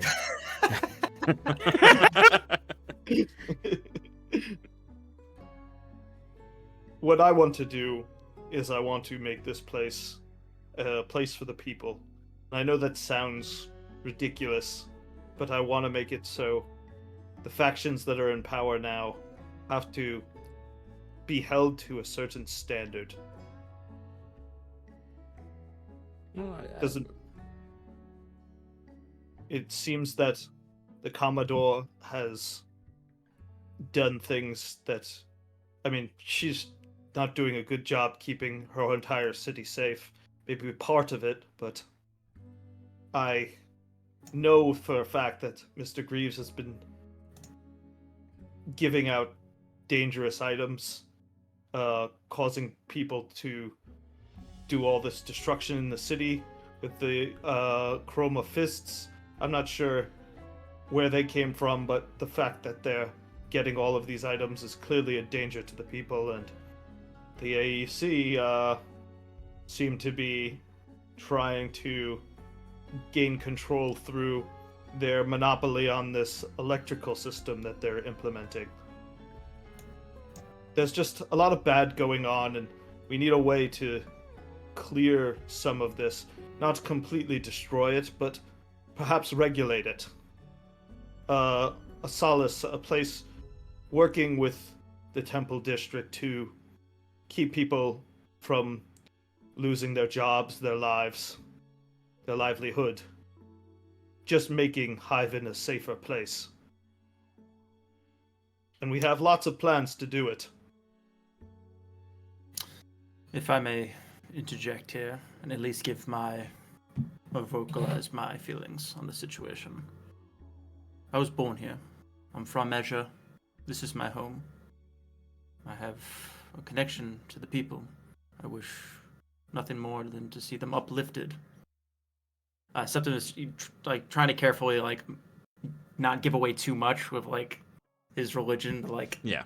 obviously elevating them. But I joined this group because I do see the good that we can do. And the things I have achieved since I've joined them have been insurmountable. I know it's been such a short while, but just like gesturing out to this place, which I had hoped to shelter in the poor, the needy, in my absence. And it's not what I want it to be, but it is a damn good start. So, obviously, there is some trust between us that we will need to make. And we don't need to have an answer today. But just know that our intention is to rid this city of Mr. Greaves. That is our primary concern. A question for you guys: Do you have any other connections to any other adventuring parties? Well, we try to recruit, but some of the, let's just say, the current class of adventurers in Hyven is far beneath the standard of Iron and Mana. A lot more upstart mercenaries looking for coin versus heroes. But then again, and Reardon kind of like looks to each of you and like a little bit to himself, like, got to start somewhere. So we know a few of them. You know, we kind of congregate a little bit. You know, at the Harlequin and Chalice has kind of become a trendy spot for. Okay. I mean, it's the place where you all started. You know, it's, you know. Now, the Syndicate does have a racket there, but none of us have been strong enough to free Orin from that, because it's one of the first places they tried to take over when you guys left. I will say that we spoke with Orin already, and he has cleared the Syndicate. Do we know this information? I think I do. Depends on if Jacques I don't shared think. it. I don't think. Yeah, I mean, I didn't express. Yeah, no, we never talked that evening about everything we No, did. yeah, you guys. Yesterday There evening, was. so we shouldn't know that yeah. information. Okay, never mind. So I mean, if you guys want to hop in there and kick some ass, Reardon says, and then Janet like puts another hand out. I was like, let's not make demands of them. Yes, the adventurers tend to congregate in the Harlequin and Chalice. Not often, but usually it's also a good place for contracts. A lot of contract negotiations happen there in the corner booths. All right. Well, I'm sure that Jacquette's got some good information, and we'll check in on Orin at some point. Yeah, I'm sure that he'll be playing a show there sometime soon. You guys do know that he has a show tonight. Yeah. And it was also in the Hyven Times. Yeah. These Nobody read more like the bias times. Am I right? Nobody reads that. Yeah, I mean, even like a quick aside, like Jacques, like while you're like writing in the Harlequin and Chalice, many people come up to you. Like there are you. Yeah. Now's not a good time. I apologize. See me after my show tonight. Okay. Yeah, like there's someone just like talking their ear off, and I imagine you just like slowly closing the curtain as their hand is following the curtain before it's closed. It's like, are you gonna do any of your any of your classics? Are you gonna talk about Billowgrass?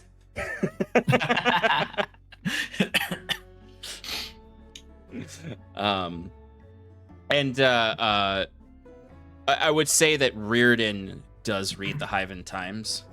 So Reardon does sort of like He like actually like snaps his fingers like, I completely forgot. There's a show. There's a show tonight. Right. That's right. Oh.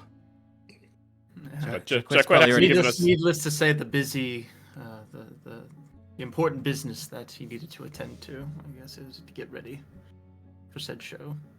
Yeah, I've read the Hive Well- Times every day since you guys left. Good for you. Well, Jacquette's last order to me was to learn more as much as I can about certain things in the city, and then you guys disappeared. I truthfully no longer had a supply of income, and I had spent all of the silver Jacquette had given me. So I think he gave him gold. actually, you I did. will You double did give check my him. notes. You did give him a chunk of but money. I'm pretty sure Jacquet gave him like a small fortune Yeah, before we left. he still spent it all. How that stupid little. You know, and then I'm not going to tell you my backstory.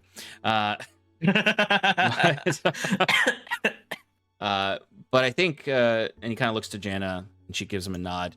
It's safe to say that our goals are in alignment. And I say that not just as your former employee, but as a citizen of Hyven, I guess now. Well, that's well and good. I'm happy to hear that. Septimus, did you have anything else you wanted to say? I want to see if maybe I could hire these three to work with us a little bit. Make some money and perhaps get to know their combat abilities. Well, I think that was our proposal. Yeah, I mean, we were just kind of working with our local neighborhood, but if you have contracts, things you want us to do, we're happy to work with you.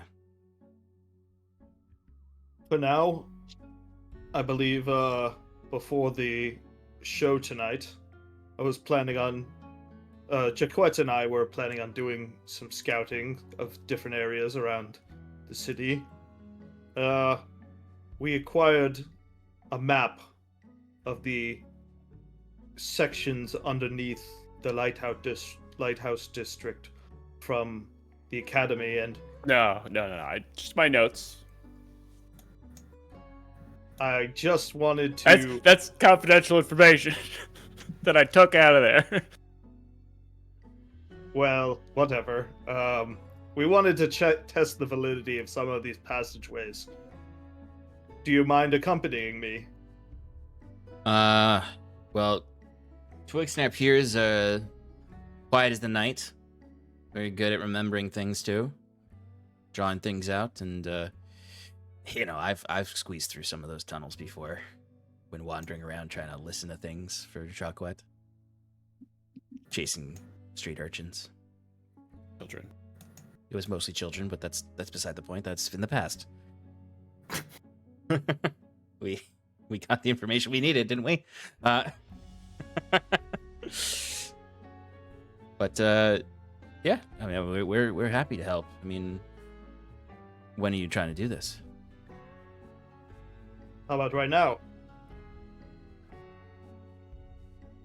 Yeah, I mean, and he kind of looks over at Twigsnap, who, it's always hard to read Kenku's faces because they're birds, but she does kind of like give a bit of a nod, and you hear like a quiet kind of coo come from her.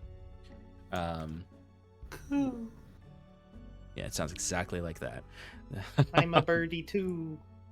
But yeah, they say we can help with what you need. Great. Fantastic. And perhaps we'll see you at the Harquinage house tonight? Definitely. All right. What do you guys want to do? Yeah, I mean, Fyrn is gonna lead these guys out and head down to the tunnels, I guess.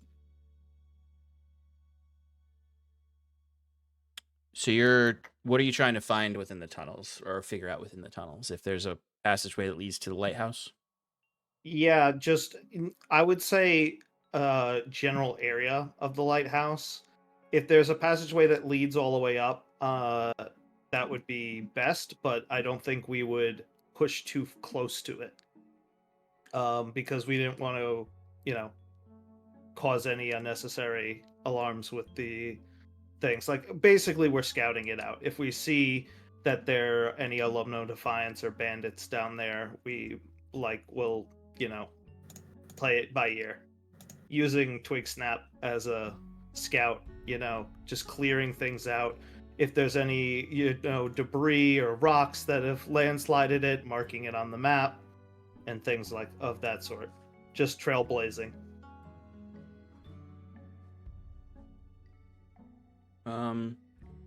Okay. I guess how intense do you want to do this? Because based on the notes that Bruce has, there are a lot of tunnels, and they don't all lead to the lighthouse. I mean, all of them are in the cliffs of the lighthouse district. A lot of them, I mean, you're familiar with a few of them that you went through when you first fought with Captain Hastings. You know that there's that. Right. The pathway that leads up from the side of the cliffs on the northwestern face that leads to the inset temple that you guys were in. There's deeper tunnels that are the crab people's tunnels that are not anywhere where there were crab people is the things that are not marked on your notes. The only thing you would have seen, Bruce, when you were observing those things was a big X where it's crab people, basically. Don't go here, crab people.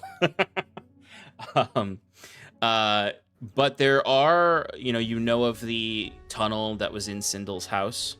When you go to Sindle's house, it's still abandoned, and you can see that the tunnel is still there. Sindle did not return to her house. She probably fled the city.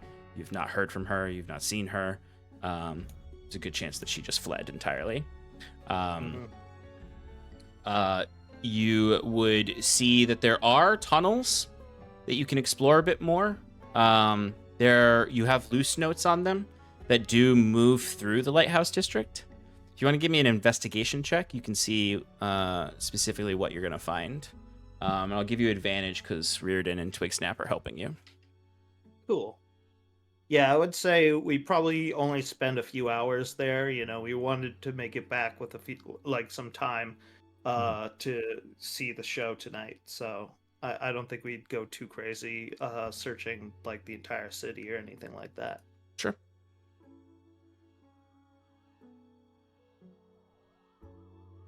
I got a 16. 16? Okay. So I will say that there are plenty of tunnels that you can traverse through here to kind of hide from the factions of the Lighthouse District. You would find a tunnel that basically connects underneath the main thoroughfare between two areas. One of them appears to have been a drainage system that was built into one of the neighborhoods of the Lighthouse District, where you can connect basically between the different side streets and move pretty confidently through there. Although the one thing you do notice is that there seems to be tracks here. This might be commonly used by other people as well, to move quietly through the streets. So you never know who you're going to run into under there. It's not exactly secure in that sense. But while you're kind of tracing these what I'll say is more mundane tunnels that might have everyday use by the factions, you would start to find some offshoots based on Bruce's notes that the factions have no use for, because they are just trying to move quietly under the streets and get quietly to the side of the cliffs to go down to the base to get into a ship that's not seen by someone. There's not a lot of reason for people to go deeper into these tunnels. You are a little bit more brave and have some thoughts on what you can do with these. I'll say you don't find necessarily a direct path to the lighthouse, more of a suggestion of a path to the lighthouse, in the sense of there is a tunnel that leads on a northern pathway, slightly ascending, that could have an exit closer to the lighthouse. You'd have to spend a little bit more time exploring it to see if it does, and you'd potentially be getting very close to the lighthouse. But there does seem to be a set of tunnels that does head towards the lighthouse that matches some of Bruce's notes that may, at the end of it, have some exits close to the lighthouse. Yeah, maybe I would just tell them, like, maybe we can get Bruce down here to use his tremor sense and give us some more information if we plan to proceed closer to the lighthouse area. Okay. But you are able to confirm a lot of the tunnels from Bruce's notes. There's a lot more, like, you find just a lot of, like, carvings in the walls down there, stuff that Jacquette probably could read, but that you guys can't. And there's just, like, evidence of people, like sleeping down here too.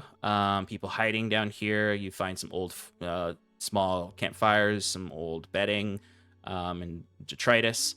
But basically you confirm the big X's too.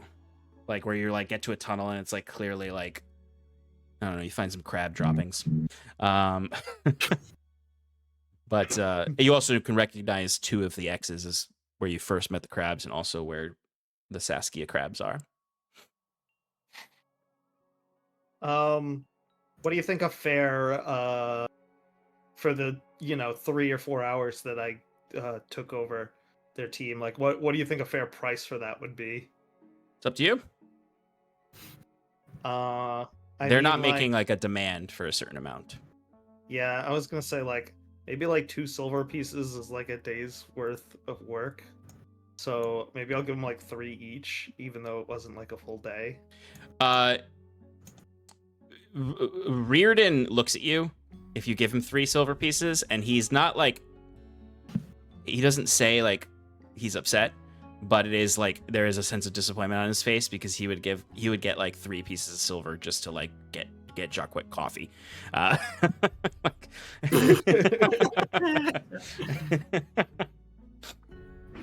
Sorry, next time bring Jacquette with you, and maybe you'll get what you are used to. I don't know how this. I'm still not really sure how this shit works. We have no expectations, and he like clearly like tries to like recover from looking disappointed in the silver. We're working on the same goals here. Maybe I can pick up some side hustle with Jacquette.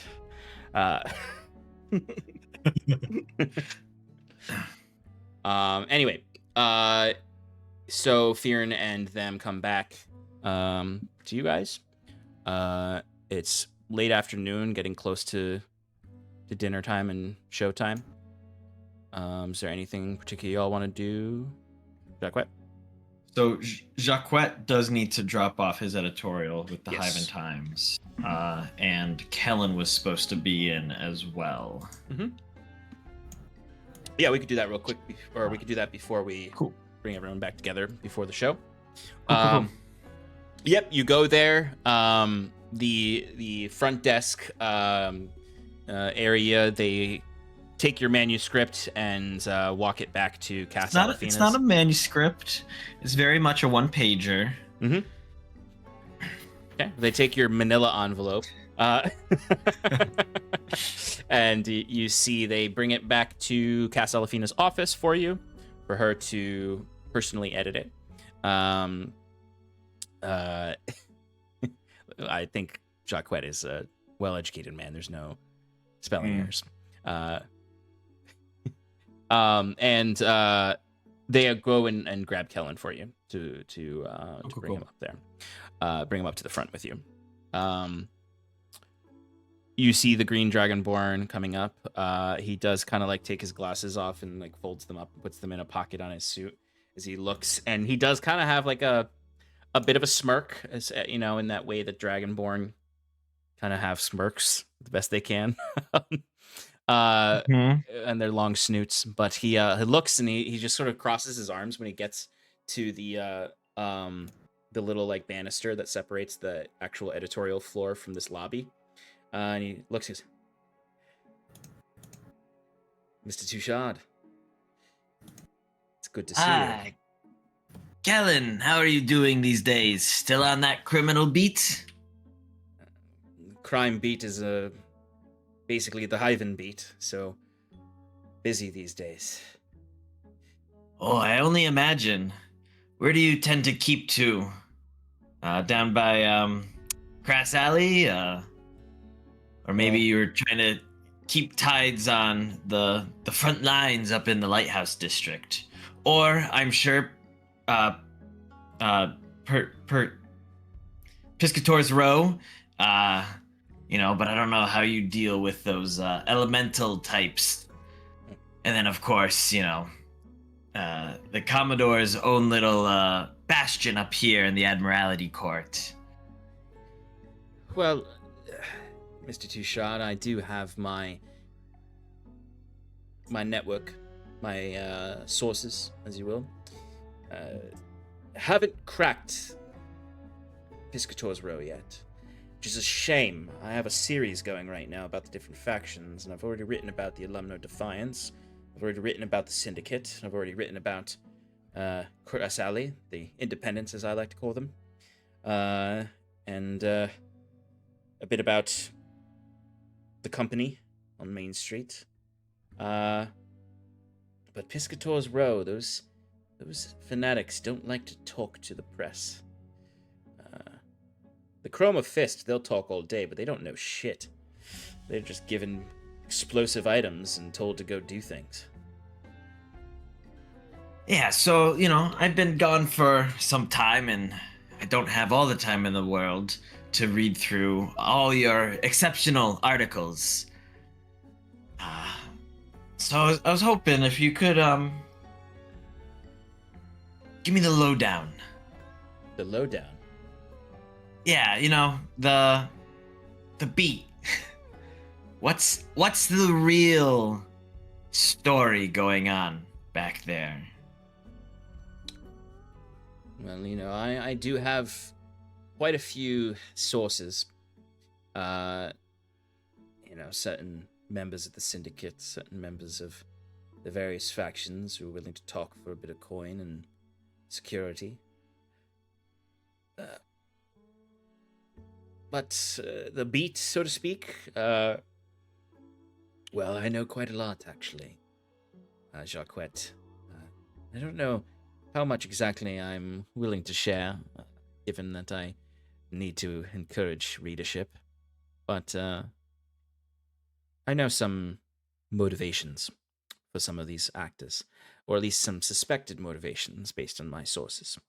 Like I said, Piscator's Row, those fanatics, I don't know why they've taken over a section of the city. People presume that they started doing that to wait for you to return, to capture you.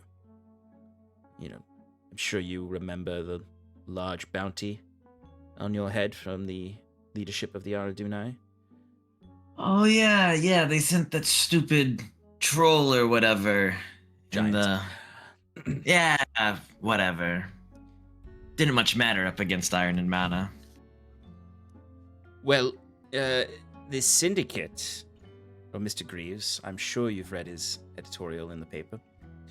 Oh, I have. He's quite a pitch, I would say. Seize the day, seize your destiny, Ivan. Freedom from the boot of the governor. As much as I've spent my years on the crime beat, there's some authenticity to that, I think, that people are reacting to. What his ultimate goals are with this are easy if you read between the lines. Free city. He wants to establish Hyven as some kind of city-state, I would say, outside of the Aldhalor sodality.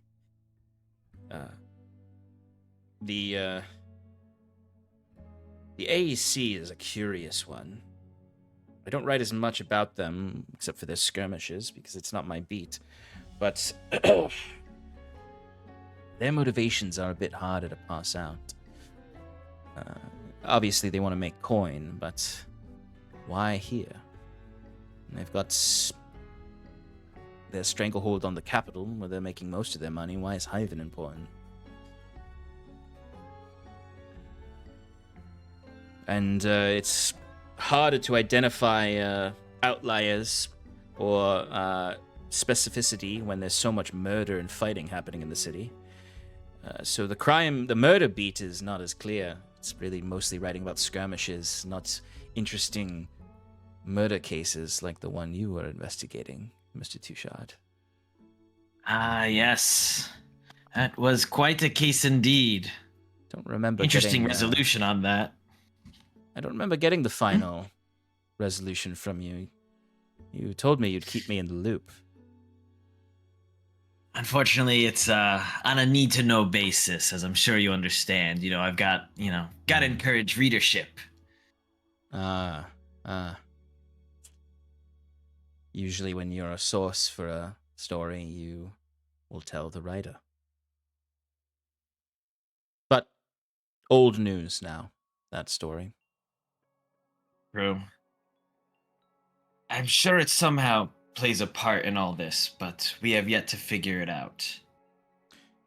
To let you know a little bit about what happened, it was an oath broken. Interesting.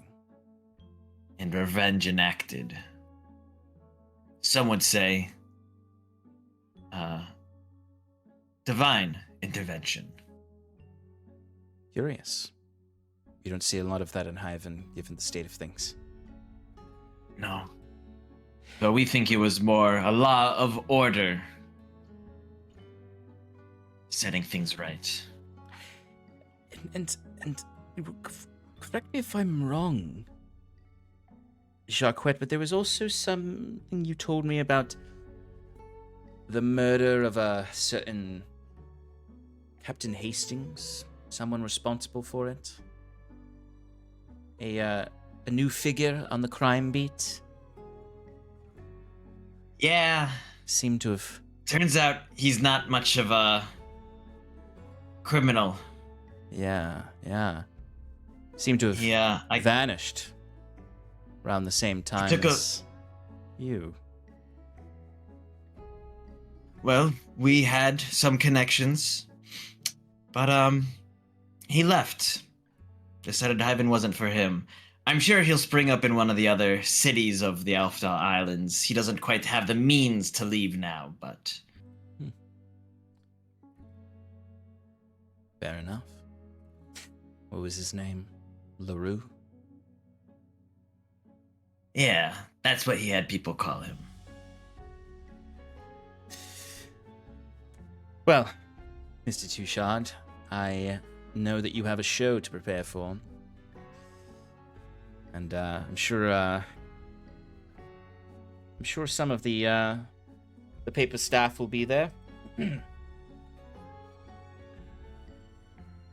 Of course, someone has to come to write about it for tomorrow's edition, or the day after. Oh, Morris will be there. Oh. Jacques quickly looks around to make sure Morris isn't around. Great. and Kellen smiles and he's like, "Don't worry. Pappas doesn't usually do his sneaky work in the office." Good to know. It's just everywhere else in the city. Well, it was good to see you again, Mr. Touchard, and happy to meet with you when you have interesting information. I'm not in every day, but if you tell the front desk that you're looking for me, I can find my way here. Sounds good. Thanks, Kellen. I'm sure you'll be writing about us plenty in the future. Well, I've already started talking to a few people about the fiasco at the front gate. Fiasco? Please. That was just us taking out the trash. course. Well, good luck with your show tonight. I have to finish a story.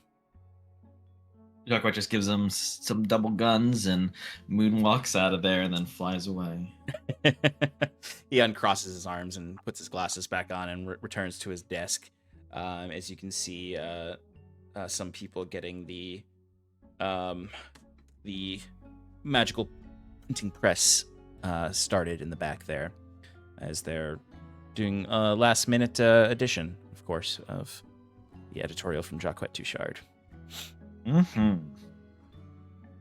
Alrighty.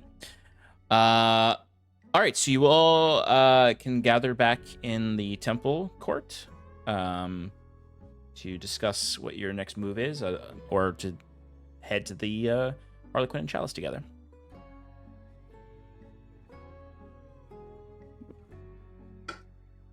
Yeah, I think we just head to the Harlequin and Chalice for now. Bruce is deciding on going or prepping. What? No. Bruce is probably gonna message Jacquet, like, "Do you need me there?"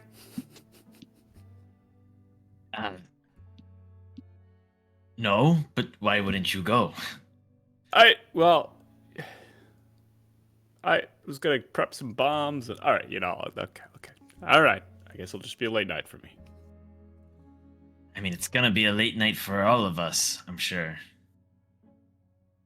Of drinking and partying, yeah, motherfucker, we're back. You're not gonna Gotta scout the celebrate. No, Lighthouse that's not District quite afterwards? our scene, though, Jacquet. I only had 25 words. Oh yeah.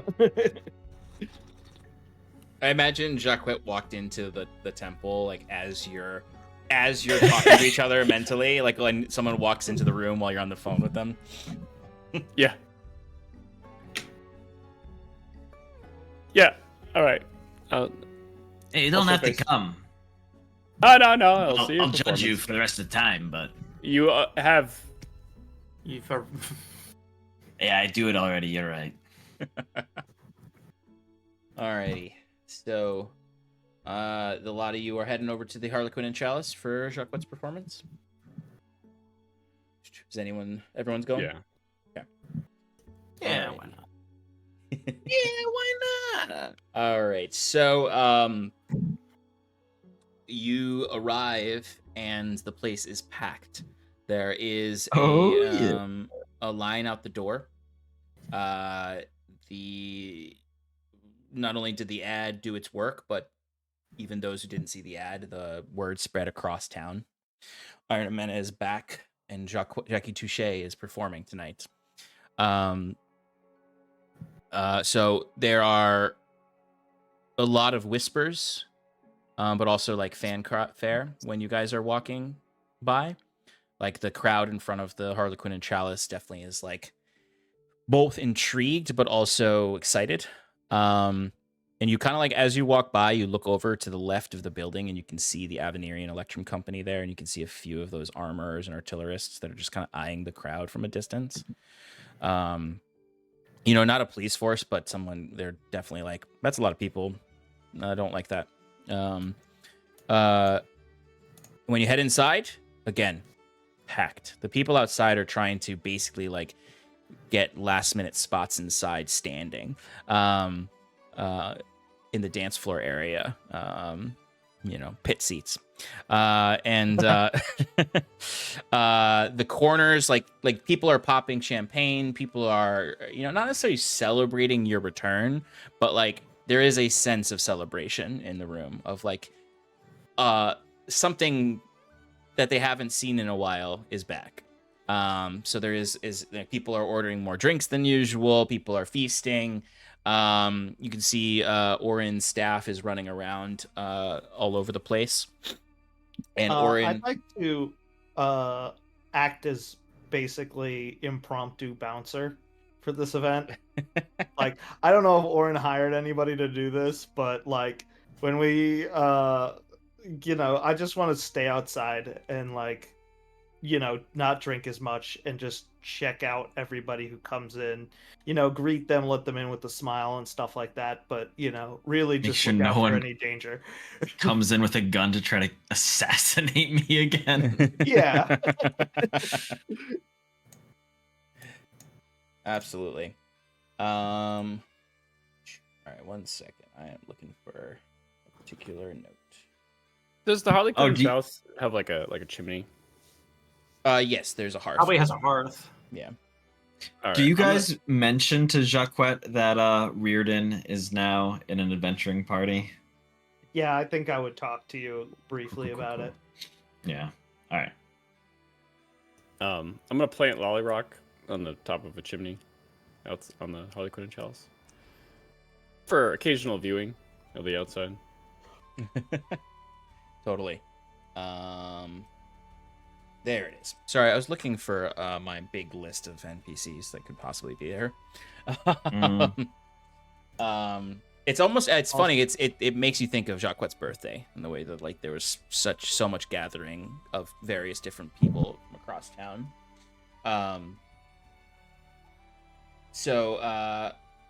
Anyway, Orin sees you guys in there, and he comes rushing up to you, Jacquet, and kind of grabs your shoulder and gives you a quick shake. Just, "Are you ready?" Ready as I'll ever be, my friend. All right. Come on. And he like leads you back to the little like green room area that you're familiar with, which is like basically a 5x5 space that like has like a chair, and like Right. a carafe of wine there. He says, "All right, I'll announce you. Get the room warmed up for you. Anything you need." Your undying friendship, loyalty, and always a space on your stage with a full glass in my hand. You got it to the end of time. And he claps you on the shoulder again and rushes out. Orin's always like super manic when there's these big events and running around. It's like he doesn't really like. Sometimes he's just moving, like he's not doing anything. He's just like moving around, being like, "Are you good? Are you good? Are you good? Are you good?" But the space does get quiet as sort of like the lights change. You all find your seats. You hear a little light slurping coming from one of the corners. As you can see, of course, Michael Udon has come to the come to the show. Jackie Touchard, I have. Oh my goodness. I am so happy that you actually came. I didn't believe the flyers. I got a steaming bowl of noodles. I'm going to have a great time tonight. Looking around, you guys would notice that the Wild Flame has come. They have their own kind of like little booth that they're sitting in. You see Reardon kind of like holds a glass up to you all where you're sitting. You would see Morris Pappas, the halfling journalist, does have kind of like a front row seat with. He's got his little pen and paper out. You would see some of the folks that you remember seeing at the academy. No Cadmus. He's not here, even though he does like to antagonize Jacquet. But you do see Dean Bronin is here with Dean Prina. They kind of have their own table where they're already deep in the cups, as they're wont to do. You would notice Arthax is here, the young dragonborn who sells who gave you that big jug of moonshine at your birthday. That is his pop makes or whatever. His pop poppy. makes in the basement of their place. You would actually and maybe Fyrn, you noticed this. There are Delg, the bartender from the the dwarven bartender from Otter business. Otter Business. Jeez, I forgot the name of it. Otter Business is here. He must have gotten the night off to see this. And various other people that you would see here. Of course, maybe you see Torcal is there. You see at some point Sigil does actually arrive. He's always late to this, but he does arrive at some point. Omar the ruffian is here with some of his kid friends. Hey, this is a R-rated show, kid. Sorry, you gotta get out. Hey. Just kidding. It's R's in rated. Right, you are to be here. This is a real deep cut. Deep cut. That I don't even know if any of you will even remember this person because they had literally a single interaction with you when Bruce bought candy. But Jeremiah, the employee from the candy store, is here. Who you guys from the back side, right? Yeah, exactly. Yeah. It's a potion shop, but he's in the back. Yeah. Yeah. You see, You just have everybody come. Is Autobahn here? He is. I was literally just looking at Autobahn on this list. You see Autobahn is here with a couple of the other... he actually is sitting with Torcal, and some of his smithing apprentices are there with them. Now, this is you're kind of getting excited seeing all these familiar faces. But then... Septimus, you have the highest passive perception, I think, of them, three of them. You see just very briefly the curtain swing in one of the corner circle booths. And very quickly your heart sinks for a second.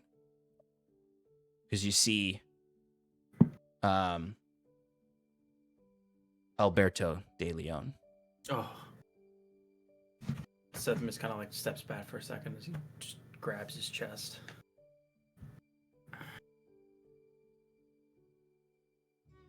You alright? The De Leons are here.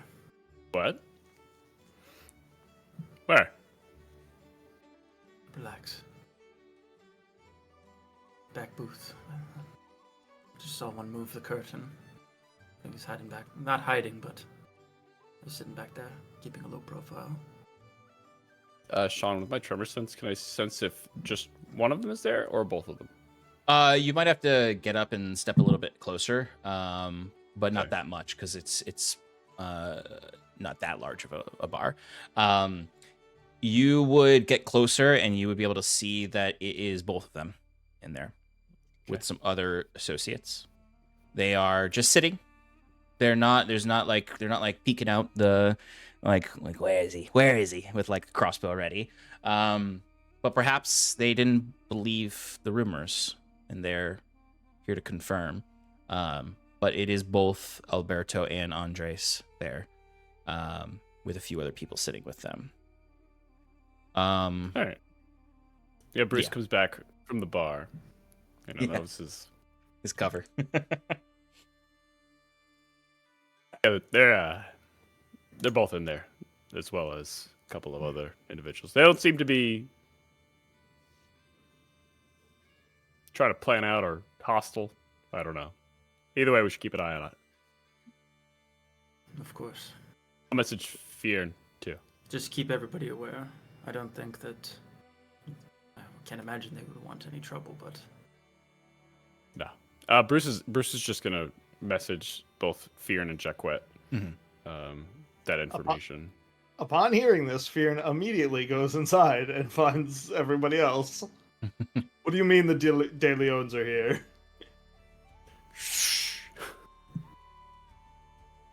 They probably saw the flyers and knew that we were back in town and wanted to see with their own eyes. Well, they've seen. Let's kick them out. Hold on. When Bruce messages Jacquet about it, Jacquet just responds, Oh, so they want some good entertainment. Good. I'm sure they'll give me a nice tip at the end of it. Not a bolt tip, though. Ba-dum-tsh.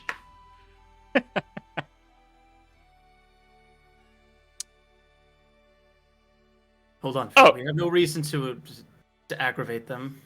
Yeah, Again. and kicking them out worked so well last time. So let's just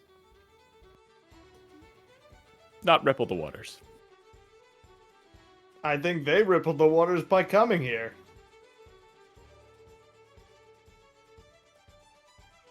As you I say don't that, as you're about to say something, Bruce, Perry, the tiefling waitress, comes by and puts down 3 drinks on your table. An ale for Fyrn, an ale for Bruce, a milk for Septimus. As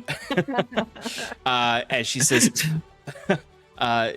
the madam at the bar bought these for you. And you look over and you can see sitting there is Kana, who kind of toasts a tumbler of whiskey at the 3 of you. Kana.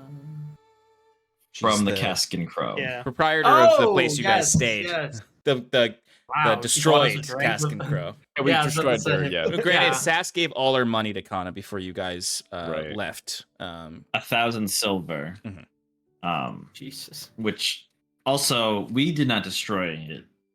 It was a stone you giant. True. It was really Yeah. the stone giant did most of the damage, but it was also that electrical Oh yeah. charged Ball. that was ripping From that very rare ring, the Ring of Shooting Stars. Yes. Yeah. Yes. I stop the waitress for a second and say, "Excuse me. I don't know if you know, I'm White Eye. I've been here I know you a are. while back. Yeah. Okay. Yeah, I've seen you. great. I've seen you all many times. You I mean, tried I to guess- you tried to Before. you tried to talk to me the first time you came here about the spirits or something and tribes and clans, and I was like, I don't know what you're talking about, man. Oh, good memory. Yeah, that was like Yeah. what, almost a year ago. Crazy stuff. Like 4 anyway. months. Anyway, the people in that booth over there, do they, the tabaxi, you know who they are? Atlantis. Leonins. They're Bruce just starts chugging his drink. yeah, no, I know who they are. They come around here often? Not really. Yeah, they reserve the corner booth. We know who they are, but I mean, everybody knows. Why don't you buy them around? Say it's on Jackie Touche. I'll pay for it. Have the waitress buy them drinks and then have it take them Do you have, no, do you have the I'm like, silver for Why that? don't you bring them around? Yeah, I give her the silver with like a heavy tip. What do you want to get them? Just Just whatever they were drinking. okay. Another round of that. Okay. Okay. Sure. And she comes back. Wait. Yeah.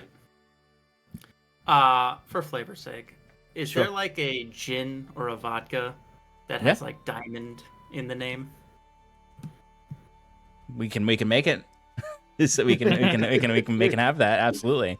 Yeah. There's Diamond Palace vodka. Like diamond dust? Diamond. Yeah. We'll say there's Diamond Dust Gin, a gin that comes from the capital that is pretty popular from a gin bucket bar that exists there that started selling their own bottles. Beautiful. And send them a bottle. Septimus lays down the money for the bottle. Okay. As For an the obvious reference that they gave me diamond dust. Yep. A bottle of Diamond Dust Gin will cost you 25 silver. Is that in addition to their drink round? Yes. Sure. Okay. Okay. Were they all right. drinking the crammed carbon cocktail? What? That's not Never mind. on the menu. Oh, No, Bruce, they were it's just a drinking. new life Uh, of making drinks. I'm just gonna blink out of here. No, they were drinking Ember Fire mezcal from. Yeah. It's expensive. She looks to Bjorn. Can I just roll insight on that? Like, is she like fucking with me? No roll needed. She's telling you like you're asking to order a full round for them of very expensive liquor. I think I'm gonna pay for it. Yeah. Okay, she doesn't I know mean, how if much they- silver you if- guys have. You guys were like Yeah. stealing food off people's plates the last time you were here. Well, Sass was. stealing. One of us was. And to be fair, she would still be doing that Yeah. even with all her gold and platinum. I'm pretty sure I was the one who was paying her tab You when were. she was. So she knows I'm good for it. Yeah. Okay. So she comes back with the tray with the mezcal drinks and the gin on it. She collects the 25 silver from Septimus. She looks to you, Fyrn, and says it's going to be 100 silver. I give her the 100 silver, and I while I was waiting for her, I wrote a small note, and I put it underneath the mezcal bottle, and it just says "fuck you" on it. Okay. All right. She disappears off to the corner where she. A wild message we just sent them. Yeah, my I want them to be gosh. confused. As you can see, she waits outside of the curtains and sort of just like puts her hand in the curtains to let them know that the waiter is here. The curtains open up. She steps in. Ooh. She never leaves. And she comes out and she goes. You see her face literally go. And she walks away, and as she walks away, you do see someone slides the curtain open, and you can see stepping out actually is Alberto, who just sort of stands there and starts to look around the room as he's holding the glass of mezcal. And the waitress comes back, Perry comes back to you all and says,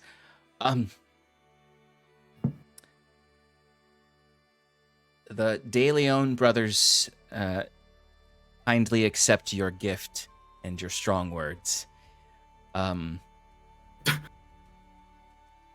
It's just like eyes are darting, like as if this guy's looking around for us, I'm like staring right at him and like not holding my drink up, just like looking at him. Yeah, Can you just get us another round, please? yeah, definitely, yeah. Thank you. Sure. She rushes off, and you see Alberto does make eye contact with you, Fyrn, and he grins as soon as he sees you. You can see some of those gold teeth that they have, and he just holds the glass up. Salute. No reaction, just continual stares. He kind of laughs to himself and then sips it and like stares right at you as you sip it. As he sips it and then smiles one last time at you and goes back inside. It's at that moment that you see Oren steps out and he claps his hands together and the room hushes, save the slurps of Michael Udon, and he says, "Welcome, people of Hyven, for the grand return. I'm so excited. You all know what we're here for."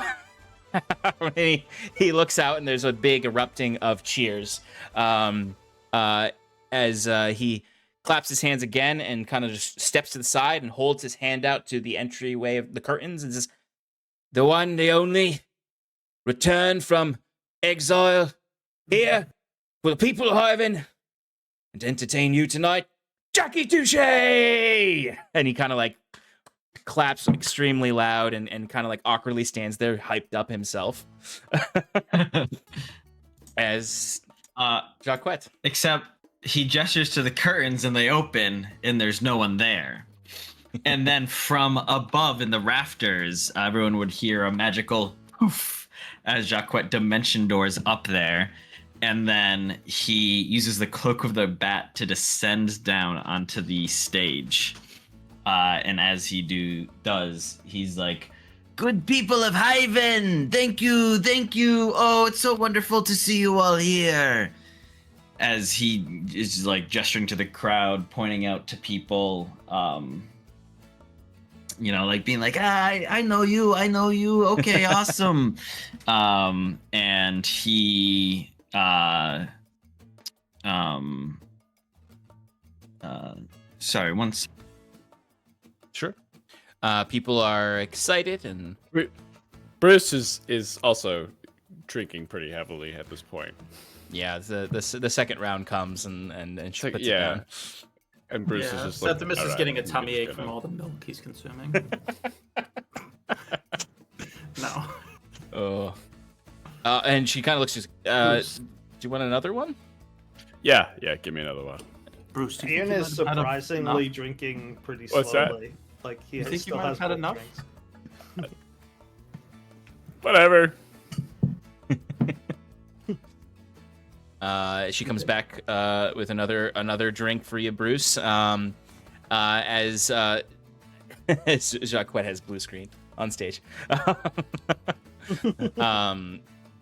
But I guess once Jacquette actually did announce himself and appear, the curtains do open up from these corner booths, or at least like open enough for them to be able to see the stage. And you all can kind of look over and see that like the De Leon brothers are cheersing their mezcal drinks that Fyrn purchased for them, and just sort of watching.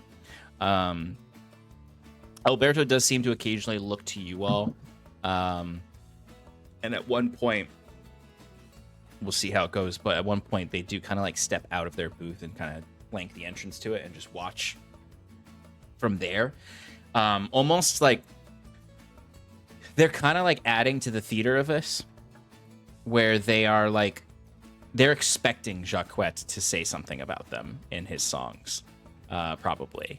So they almost want people to like have their heads on a swivel.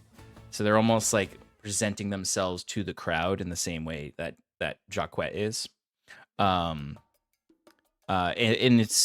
they're trying to be intimidating in some ways, but I wouldn't say, maybe not intimidating. They're just making their presence known. Fyrn is doing the same thing. he's just standing in the corner, like in there, like specific, like right outside of Iron Amanda's booth, just against the wall, like kind of somewhat talking to Septimus and Bruce, but is like keeping his eyes on a swivel, like watching the entire room, not drinking as much. Yeah, totally.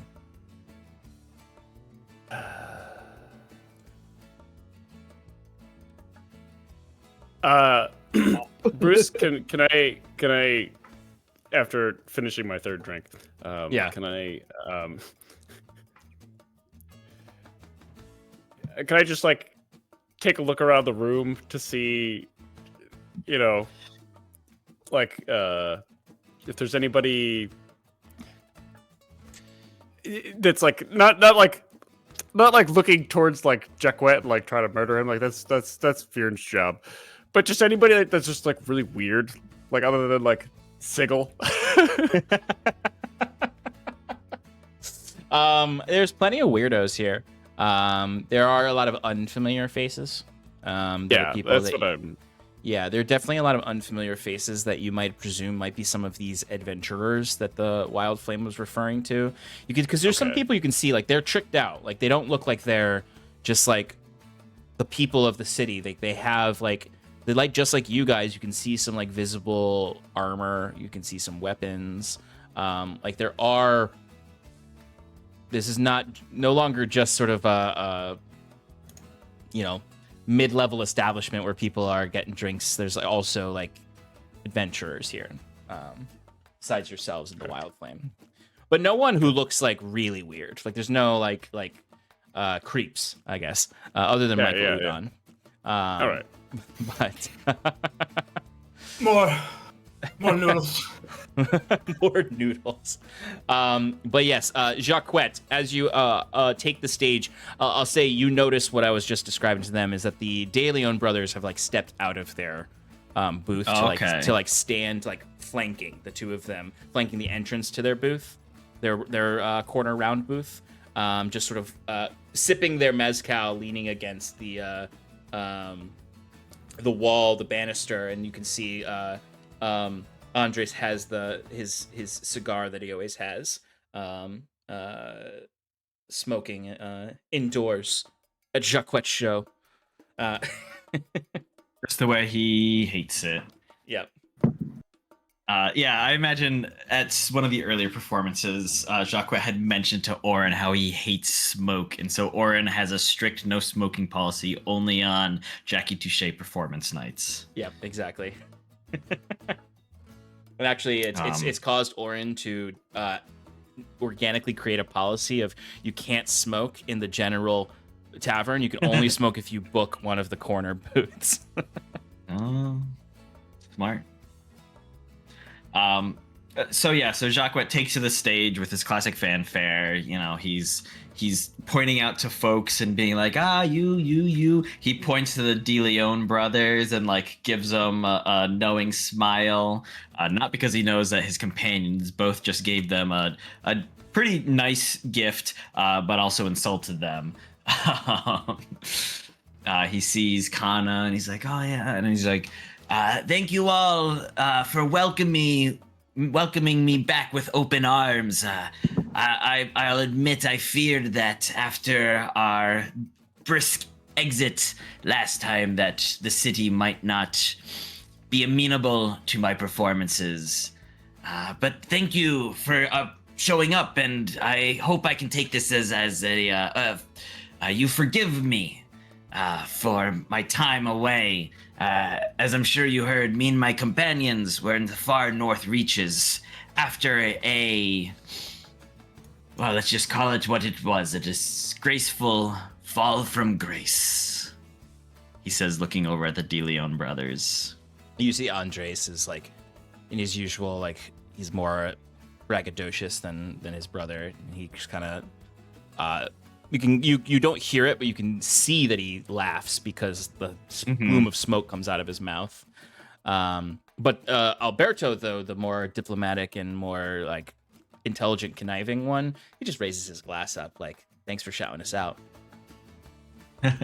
And you know, Jacquet continues, and I was just gonna read what he did for the editorial, but I'll save that. He's not gonna spoil that for these people. But so he goes into the whole thing, you know, taking some time afterwards, and you know, and maybe here's, you know, where some of that eloquence comes in, where he talks about like really reevaluating himself, and it almost, you know, and maybe this isn't the best music for that.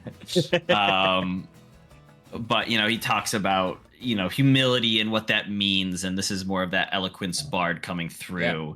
And maybe there's even like little notes of this humility, and maybe how some of those in the city now don't have that, how those in power have forgotten the humility of what it means to be in the rock bottom, and to have fallen, in that it gives us all a different perspective that maybe we would not have had otherwise. And I know that, I think I have come out of it a better tabaxi.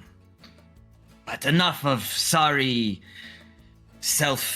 not fulfilling, Reflection. Of self-reflection. Let's get to what you came here for. The stories to the far north, and Iron and Mana's adventures in the Gosu Hunt. And then so he'll go into it, and you know, he's talking about the creeping death, and you know, he lays it out for the people, because I don't think Jacquet doesn't think that it wasn't common knowledge about what exactly was happening there. So he describes the creeping death, the terror of the heralds, the Scathefulum incursions, all this rot and fear that plagued. Yep, yeah, he goes into Stormbreaker's Landing, talks about the dangerous road to Sercanto, what we experienced there, and then, of course, how we helped them and beat back the darkness. Talked about strange vines that grow in the north and whisper things in the ears of adventurers and commoners alike. And then talks about our eventual, the fight that we end up having in Sabalto. And of course, peppered in here is the personal stories of Septimus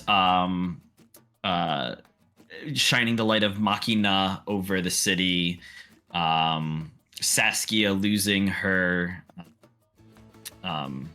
patronage, Fyrn's brother, and that story. I think Jacquette weaves it as a more central pillar of the narrative than maybe it was during our adventures. And then, of course, Bruce's, starting with Bruce's explosive adventures on the sea with the Bone Rattler, and ending with his explosive adventures on the back of a dragon. Undead dragon. Jacquette paints, this picture of growth through and change of all the party members, and culminates in that final battle with Lord Raven. And part of this is also him just sharing cultural knowledge about a different part of the world, or different part of the continent that they live on that they might not be familiar with. He kind of glosses over a lot of the stuff that the mask and the deity, because he wasn't too privy to that information. But he ends and he says, and of course, we knew where we had to come back to. All of this was simply a vacation from the true work that needed to be done. And of course, the moment we came back to Hyven, we had work to do. We met some of those, what do they call themselves? You know them. They're the lackeys of the Aradunai. Jacquette is trying to elicit a response. Oh from the yeah, crowd. you would hear a few people like some people just say the absolute wrong thing, and then others are just like Chroma Fist, fuck those guys. Yes, the Chroma Fist, which, by the way, come on, really? Chroma Fist? I don't understand the connections, but maybe that's just me. Maybe I've been gone too long. And there's an inside joke. If someone can come up after the show and explain to me. Before you move on, Jackie, can you roll me a d20? Sure.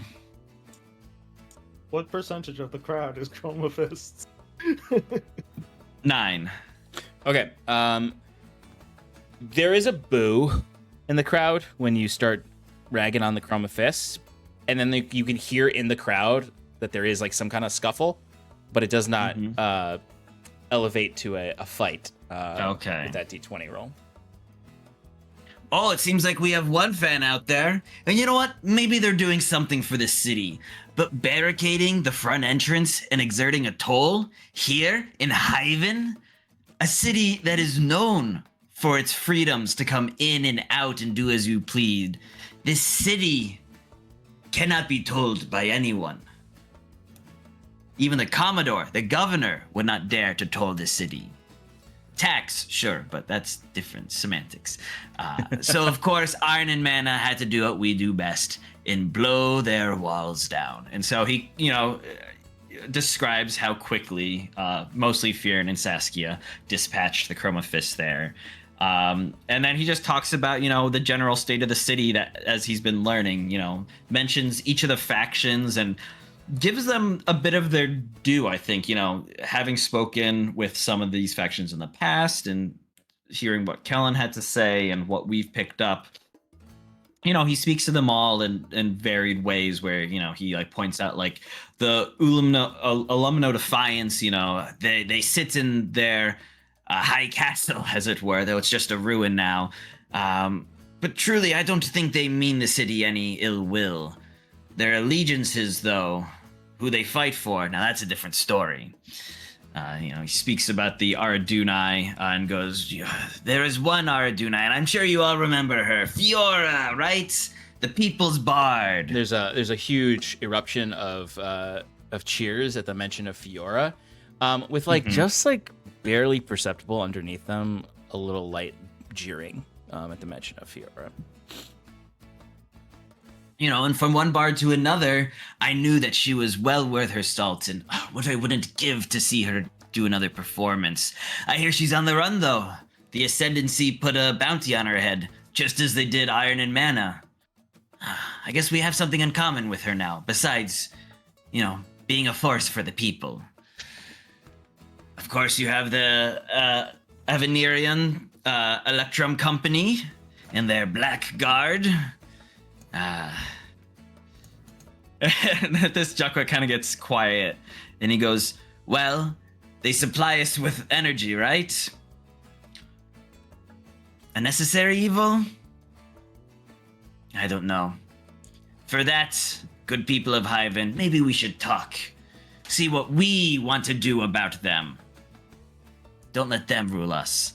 And of course, the rivalry that I'm sure you all imagine in your heads as I imagine it. Iron and Mana versus Mr. Greaves' syndicate. Who is this Mr. Greaves that has really shown up? Is it the real mastermind behind the syndicate? He claims not to be, right? He claims that he is not connected with the crime that plagues the Widow's Ward. The crime that plagues all good people of Hyven. Can he really be trusted?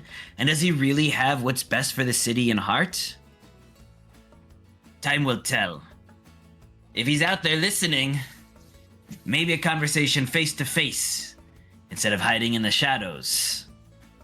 So Iron and Mana could really see whether this man is worth or represents the people of Hyven. And the Commodore. I feel for her. I do. because I imagine some of the crowd is boos a little at the Commodore. It's no easy task to be in charge of this city because it's just so beautiful and its diversity, all the things we have to give. It's hard to look at the city and say what's best for it. And I think the Commodore was in a little over her head. The gods bless her heart. Hopefully, she's able to come back to us someday and maybe make right what she should have always done for the city. But hey, at least she's still funding the academy, right? That's something that we all benefit from. A huge cheer from Dean Bronin, who is in his cups, and he's like, "Fuck yeah!" And then I think Jacques just speaks a little. He gets a little philosophical on what the purpose of leadership and government should be to the people. Kind of setting up, his potential rise to politics, but not quite paving the way. And then he's going to end almost congratulating the adventuring parties. And before we end tonight, I would be remiss if I didn't mention something that stirs my heart. Coming back to Hyven, I heard of these factions tearing apart our great city. Even as I was writing this performance the other night. Let's get something a little less exciting. A little less jaunty. Yeah. Is this I want? Or...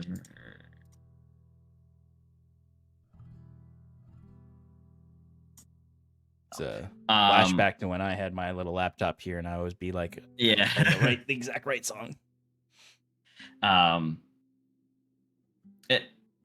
It stirs my heart. Seeing the city in the state it is, hearing the sounds of unrest ringing through the streets of Hyven, swords clashing, spells being slung all in the name of power and control over a city that truly needs no control. For Hyven is a power unto itself. Look what's come out of it, he says, pointing to Reardon and the Wild Flames, and then like gesturing to a number of the other clear adventurers that are mixed into the crowd. Already, some of you have stepped up to say no. No to these would-be leaders that want to put words in your mouth. No to crime and corruption that foul your beautiful streets. I am glad that you were able to step up in Iron and Mana's absence. But know this. We will do what you ask, not what your country can do for you, but what you can do for your Hyven. Iron and Mana is here for you now. And we will not leave again. Hells or storms, we will fight and die to see this city made great once again. So thank you, people, adventurers, heroes. And thank you, Oren, and the staff here at the Harlequin and Chalice. Make sure to tip your servers, buy another round. And remember, be good to your neighbor. Unless they're a syndicate member, then fuck them! And there's cheers and whatnot. No performance roll needed because I know what your minimum is. Do you want to know what it could be? I actually would do, if you want to do a quick performance roll. Yeah. Oh, okay, it's the minimum. There is definitely like this is probably one of the more controversial Jackie Touche performances. 100%. As some people are not happy. Most of the room is, though. Like, most of the room is. There's certainly some of these people who are like probably in their minds being like, oh, I liked it when he wasn't so political. And then some people are like fully like the people you've probably touched the most with this is are the adventurers here. And then like some of the like everyday people who maybe are like, maybe a little insulated from the crime, but like understand what's going on and are more afraid than they were 6 months ago. But there are definitely people with allegiances here. It's not this thing where it's like a tiny minority of citizens are causing a lot of trouble. It's almost like everyone is at some point sort of asked what their allegiance is.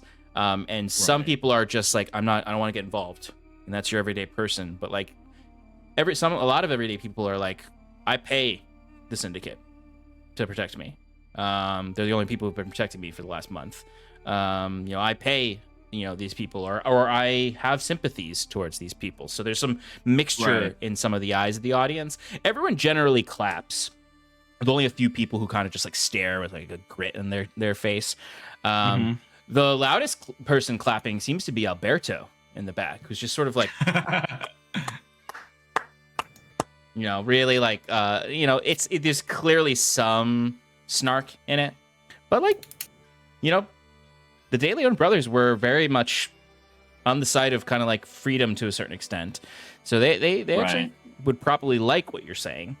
As far as they're concerned, like you said, like they don't have any beef with you, which is why they just thanked you politely for your fuck yous. But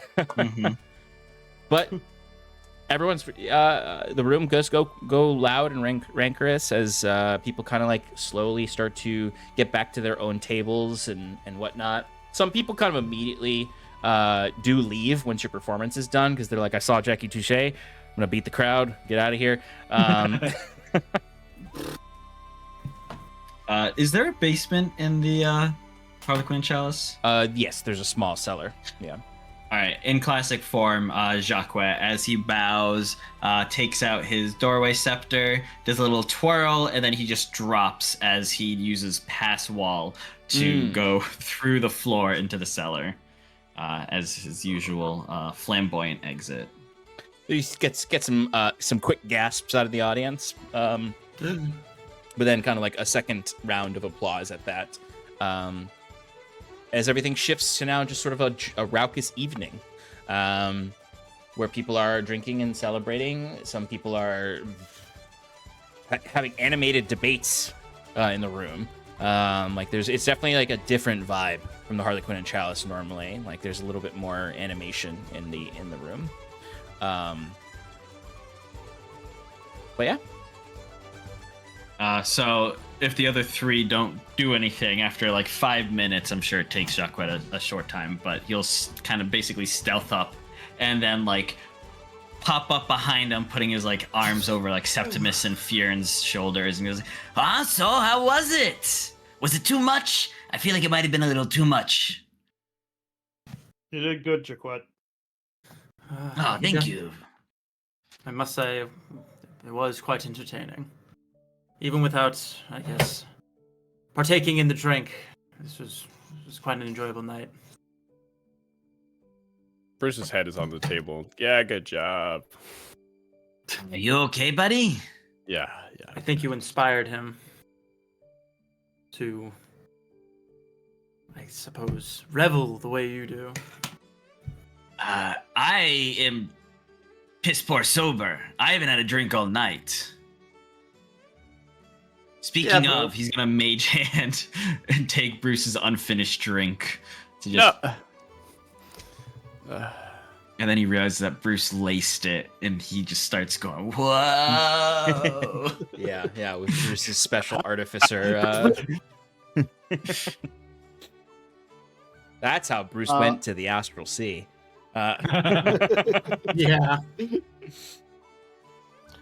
Fyrn would just hand Bruce what's left of the drink that he was nursing, and and just look at Jackie and be like, yeah, you did a good job. I'm not feeling like partying tonight though. Maybe I'll just get some air and just okay. Well, be careful.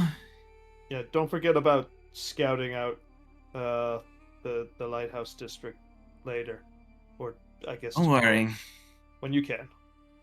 I'll have it scouted. Are you, Fyrn? Huh? You're not heading back home, are you? No, like I said, I'm just gonna grab some air, check outside, All right.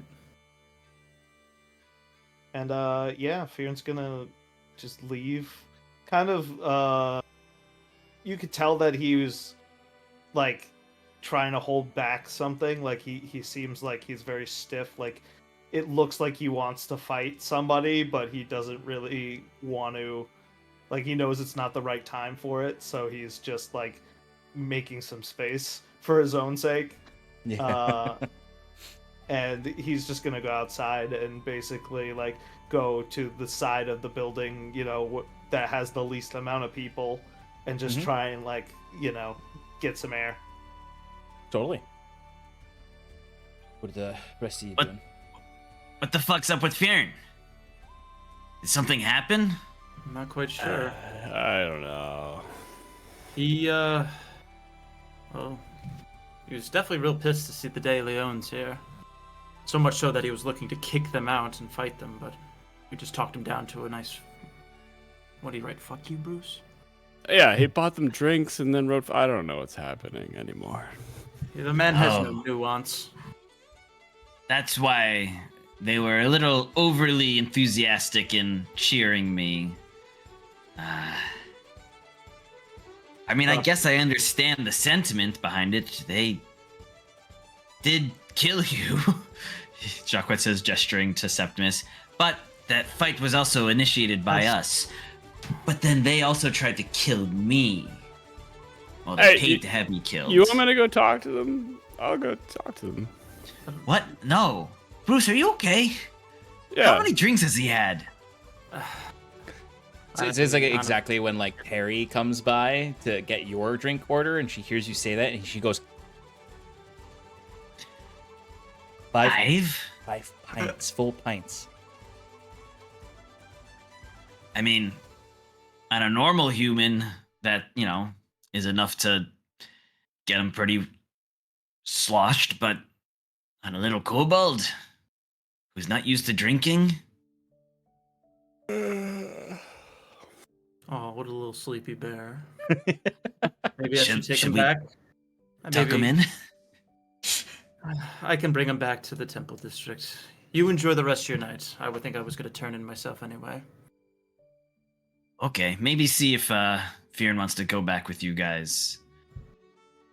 What are you gonna do? Me? I'm gonna have some fun. I'm gonna talk to the people. I haven't even said hi to Reardon yet. I was gonna reach out. I assumed that I knew he was gonna be here, but it just...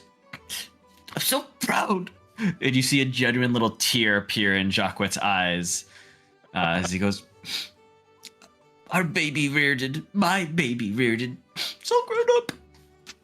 Bruce is just gonna look at him with a deadpan face.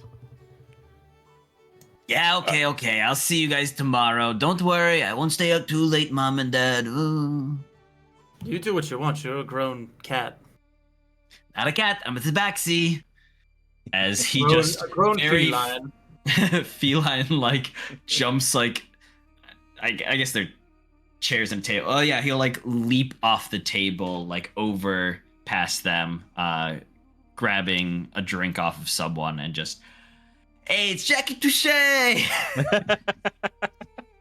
And disappears into the crowd. Absolutely. So, Septimus, you can gather up drunk Bruce.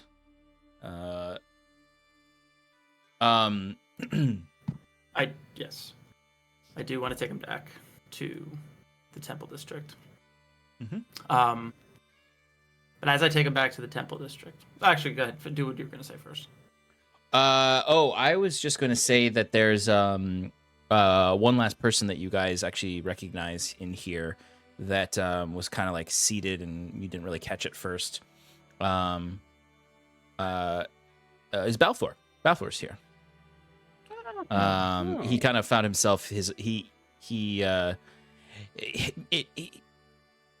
you ask him, he didn't pay for this. It just sort of happened that he is in a booth with some people, one of the corner booths. Just the nature of being a very truly honorable Green Knight is that people just buy you things often. So he's just Good for him. the days that he's been in the city, he's just oh, the Commodore's not here. I'm just gonna do some good. And that resulted in him getting a booth seat for the Jackie Touche performance. The Jackie Touche return tour. Exactly, yeah. The Jackie Touche Eras tour. My redemption era. But Septimus, you had something. Yes. Septimus will go back to the Temple District, and he'll go in. He'll first bring Bruce into the Machina Temple, set him down, tuck him in, put a nice basket next to his head. What Set are a you cup of doing? water next. Set a cup of water. What is that? You need to hydrate, friend. Drink this. All right. And rest up. It is the liquid of Iv. And he'll leave him there. Liquid IV. And thinking of tonight, being back at the Harlequin and Chalice, Jackie going up there and doing his spiel, getting the crowd fired up. Even though he wasn't drinking, Septimus kind of was sincere that it kind of felt a little good and felt like there was a community, Hyven was coming together somewhat, even though it wasn't 100%, but there was a reaction, there was a liveliness to the night. He'll go downstairs, but he'll leave the temple. Okay. And he will go not too far to the Revelry Temple. Mm. Okay. And he'll just walk in and kind of think about the night and how it's gone is probably where his mind's at right here. And just a simple thing. I don't know how busy it is right now. Probably everybody's at the Cask and Crow celebrating there. Harlequin Chalice. The Harlequin Chalice, apologize. Thank you. Yeah. He'll just go up to the donation bowl and he'll drop in 15 silver. And I don't know if there's iconography or a statue or whatever. Even if there's nothing, he'll just look at the bowl and just say, I hope you at least take care of her. As he'll just go back. Absolutely. There's most of the people in the Revelry bar are honestly just almost just eating. Like there's a little bit of music in there, but it's mostly people who are like trying to find a warm place to sleep tonight. And it's a little bit more not sad, but like it's not the usual revelry that the last time you were here. Yeah, the reveling is somewhere else. Exactly. And I guess you would look up and there is that like almost cartoonish painting of Ro above the fireplace where he just has like a grin on his face holding up a chalice and a mandolin in his other hand, or like almost like he's mid-strum on the mandolin. And it's just like, because you've seen the real Ro, it's such a absurd such a image. Picture of him. If you donate your silver, you can step back out into the night. A reveler will thank you as you leave. Okay. As the night goes on, Jackie, there are plenty of people who are trying to buy you drinks left and right. And you can spend some time talking with people, catching up with some people. There's so many people, though, that it's hard to really catch up with anybody. Yeah. Some people leave. You know, you do catch a nice little golf clap from Sigil before he leaves. Most of the academy staff leave pretty quickly. They have their own after parties to get to. They're wild. Of course. The excess of the elite. But Reardon would definitely really come up and give you a shake and be like, "Oh, you're real. You're real. It's you." Of course I'm real. I don't understand why you wouldn't think I was real. It's just, I thought you would never come back here. I told you I was gonna come back. I know, but you say a lot of things. All right, you know what? That's fair. I'm proud of you for stepping up when I was gone. He's taken aback. He's like,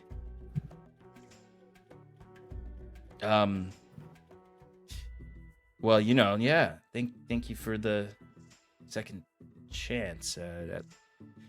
Oh, look, the drinks are here. The drinks are here. Very good, my friend. Very good.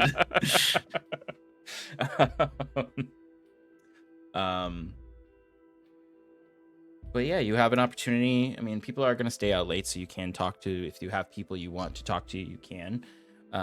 If there's specific people that you want to touch point with, at least for this evening. I think Jacquette's playing the KG game, and he's even he's drinking, but he's not getting as raucous. And maybe someone's like, "Oh, do a shot with me." He's like, "Oh yeah, sure," and does the classic, throws it over his shoulder, and is like, "Whoa, that was crazy, man." Easily able but to he's trying sleight of to hand those things. Yeah, he's trying to keep a decently level head while also celebrating because he does want to revel in his success. But yeah, he's not looking for anyone in specific, and and again, he is trying to like gauge the crowd, even as during his performance, with saying all that, not so much incendiary things, but trying to elicit a reaction from all the factions, saying something negative about them all. So if there's anyone else like staring daggers at him or is like,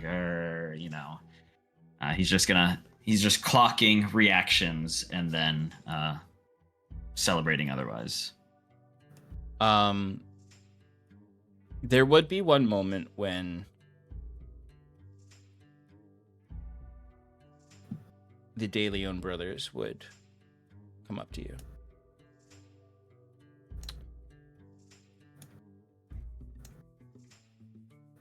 You see,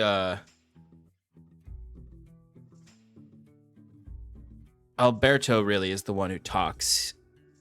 He comes up and he just puts his hands out, like like a peace offering almost. Mm-hmm. Mr. Touchard, we appreciate the shout out in your stories. Well, if nothing else, Jackie Touche tells the full whole story, unedited. But that's a lie. We all know it's very heavily edited. Quite an interesting perspective on your stories there, or your statements, I should say. Statements, observations, call them what you will. Well, just wanted to come and give you a kind welcome and congratulations on your return. I appreciate that. And I should apologize for my friend Fyrn's uncouth note. He tends to hold a grudge, and I think understandably has some resentment towards you two. Though I understand it was simply business that got a little hairy at the end. You see Andres behind him laughs at the mention of Fyrn's message and everything you just said, and takes the cigar out of his mouth and he looks and yeah, we took it as a kindness, as a friendly jab, if you will, but we just wanted to say, as we said that day, life for a life, no hard feelings. See, your friend is back on his feet, which is good. We're glad those diamonds went to good use. You tell him we appreciated his fine joke this evening, sending us the diamond dust gin. That sounds like Septimus. And he takes like a puff I'll from be the sure cigar. to pass the message along.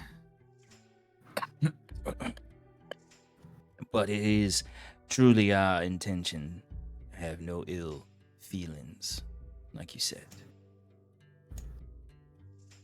And they both kind of smile at that. You can see the gold teeth, and they're just like, good luck out there, Jackie Touche. Same to you, my friends, and you shouldn't smoke. It'll kill you. As he turns away. And you see they laugh. They laugh, and they also turn and walk away, wanting to have just said their piece to you. All right, is there anything else specific you want to do on this evening, Jackie? Nope. Collect my earnings. It cancels out to your tab. No. But everyone's buying me drinks. I don't have a Yeah. tab. Yeah, but Fyrn's using your tab. Oh no! Um, Fyrn is drinking So- enough to knock out so- an entire battalion. yeah. Yeah, Sure. he got the bottle service to bring him stuff outside, and he's just sitting in the corner, and he's had like 3 of those what do you call it, mezcals. Oh, the $100 Ember Fire mezcal. Bruce, you had something? Yeah. I actually wanted to do something. So after like Septimus left, Mhm. Bruce is still. Don't drunkenly call him Hastings. Hey, Hey. you still up? Hey, that was me yesterday. This is Bruce. You remember me? And he's like, I don't know who the fuck you are. My head was cut off. I didn't learn anything about you guys. Now I know your name. I'm coming for you. Bruce will be like, Septimus? Septimus. Where'd he go? And then I'm gonna like walk outside. Yeah. And after having identified the cube before, Mhm. Bruce has had something on his mind for a little while, and he's like, "All right, I'm gonna do this. I don't know how it's gonna turn out, but it's gonna be pretty cool. Maybe, I don't know. Where's Septimus? I'm gonna use the cube of summoning, Mm-hmm. and I'm going to try to summon an ethereal dragon. The spirit dragon. It's not- Lucy doesn't approve of this. Why? Just hold on. It's a spirit dragon. Let me. It's not a real dragon. It's just a large. Ugin. Yeah. It's level. It's Yeah, a you're level. summoning Ugin. I'm summoning Ugin. Yeah. It's a draconic spirit, but it's corporeal. It's not. But it's got. Your I don't know, corporeal. You're You could describe it. yeah, you're boreal. Damn it, Cleo. God dang it. Okay. Bruce, roll me a D100. Or no, sorry, not a D100. Roll me a D20. Roll real quick. Okay.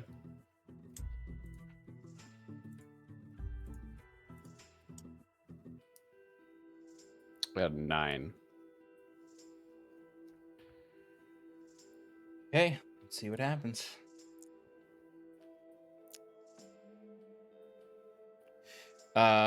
Bruce, given your drunken state and you struggling to figure this cube out a little bit, you accidentally kind of cross some wires.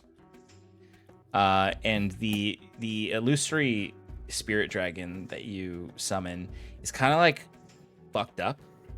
Like like it kind of is a blend of construct and dragon. Okay.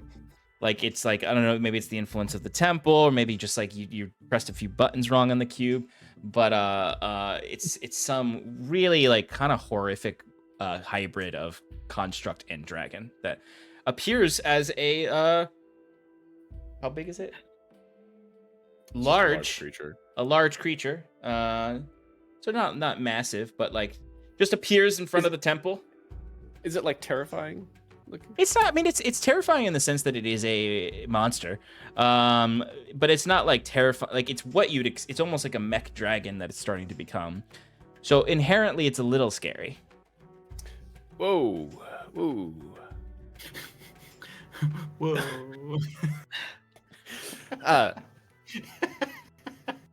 You're not what I wanted. Yeah. Whoa. Wow. Can you speak? Yes. Where do you come from? Beyond. But where? Like, yeah. Not Oh, compute. okay. Does not compute. Bruce just cancels some.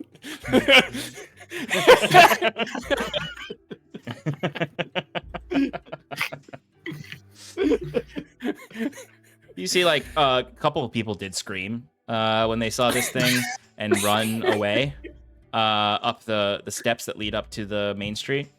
Some fled to their respective temples they were going to, or just leaving to go inside and pray because they saw a mech dragon monster outside. Now, granted, it was ethereal and kind of glowing in that ethereal way. Some of the people are probably like, I just saw a ghost dragon. And, you know, Ghost dragon construct. they're literally like, I just came from the Jackie Touche show. He was talking about a scary undead dragon. Then I saw a scary undead dragon outside. Yeah, imagine at that point, Bruce is like, all right. And then he remembers, oh, I was looking for Septimus. And then he'll like walk around outside for a little bit and maybe fall asleep on the ground. Yeah, Septimus, when you're leaving the Revelry Church, you do find Bruce sleeping outside. Yeah, I was about to say, like, I'm not there that long, so I'm sure I would. Yeah. It's like as you walk outside from the Revelry, you hear people like scream and running, and you're like, what's going on? But all you find from where they ran from is Bruce sleeping on the ground. What? He's looking around to see if anybody's still running around. So, like, to ask what happened, but Bruce. There you are. What are you doing out here? I was gonna ask if you wanted to use the radio. When you're in a more lucid state, Okay, all right. we can. I summoned a construct dragon. I didn't know where it came from. It didn't know where it Is came that from. why I heard screaming? But maybe, I don't know. Well, it's fascinating. As much as I want to see that. As No, cool we as should that get you. is. We should get you to bed. Okay, all right. This will take him back inside. I'll love a little Bruce drunken messing around. All right, but the night keeps going, and Fyrn, would you eventually come back to the temple court, or would you? I think that he would probably spend a lot of time outside of the bar, Mhm. but eventually he would go back in. Okay. And maybe catch it when there aren't as many people around. But you know, he still isn't drinking as much as he would have been drinking Mhm. until he like knows that the De Leon brothers aren't in the bar anymore. And then yeah, he'll just go home with Jaquette whenever he leaves. Okay. All right, so the two of you wandered out as it's about to close down, and 90% of the people are gone now. No one's buying Jaquette drinks anymore.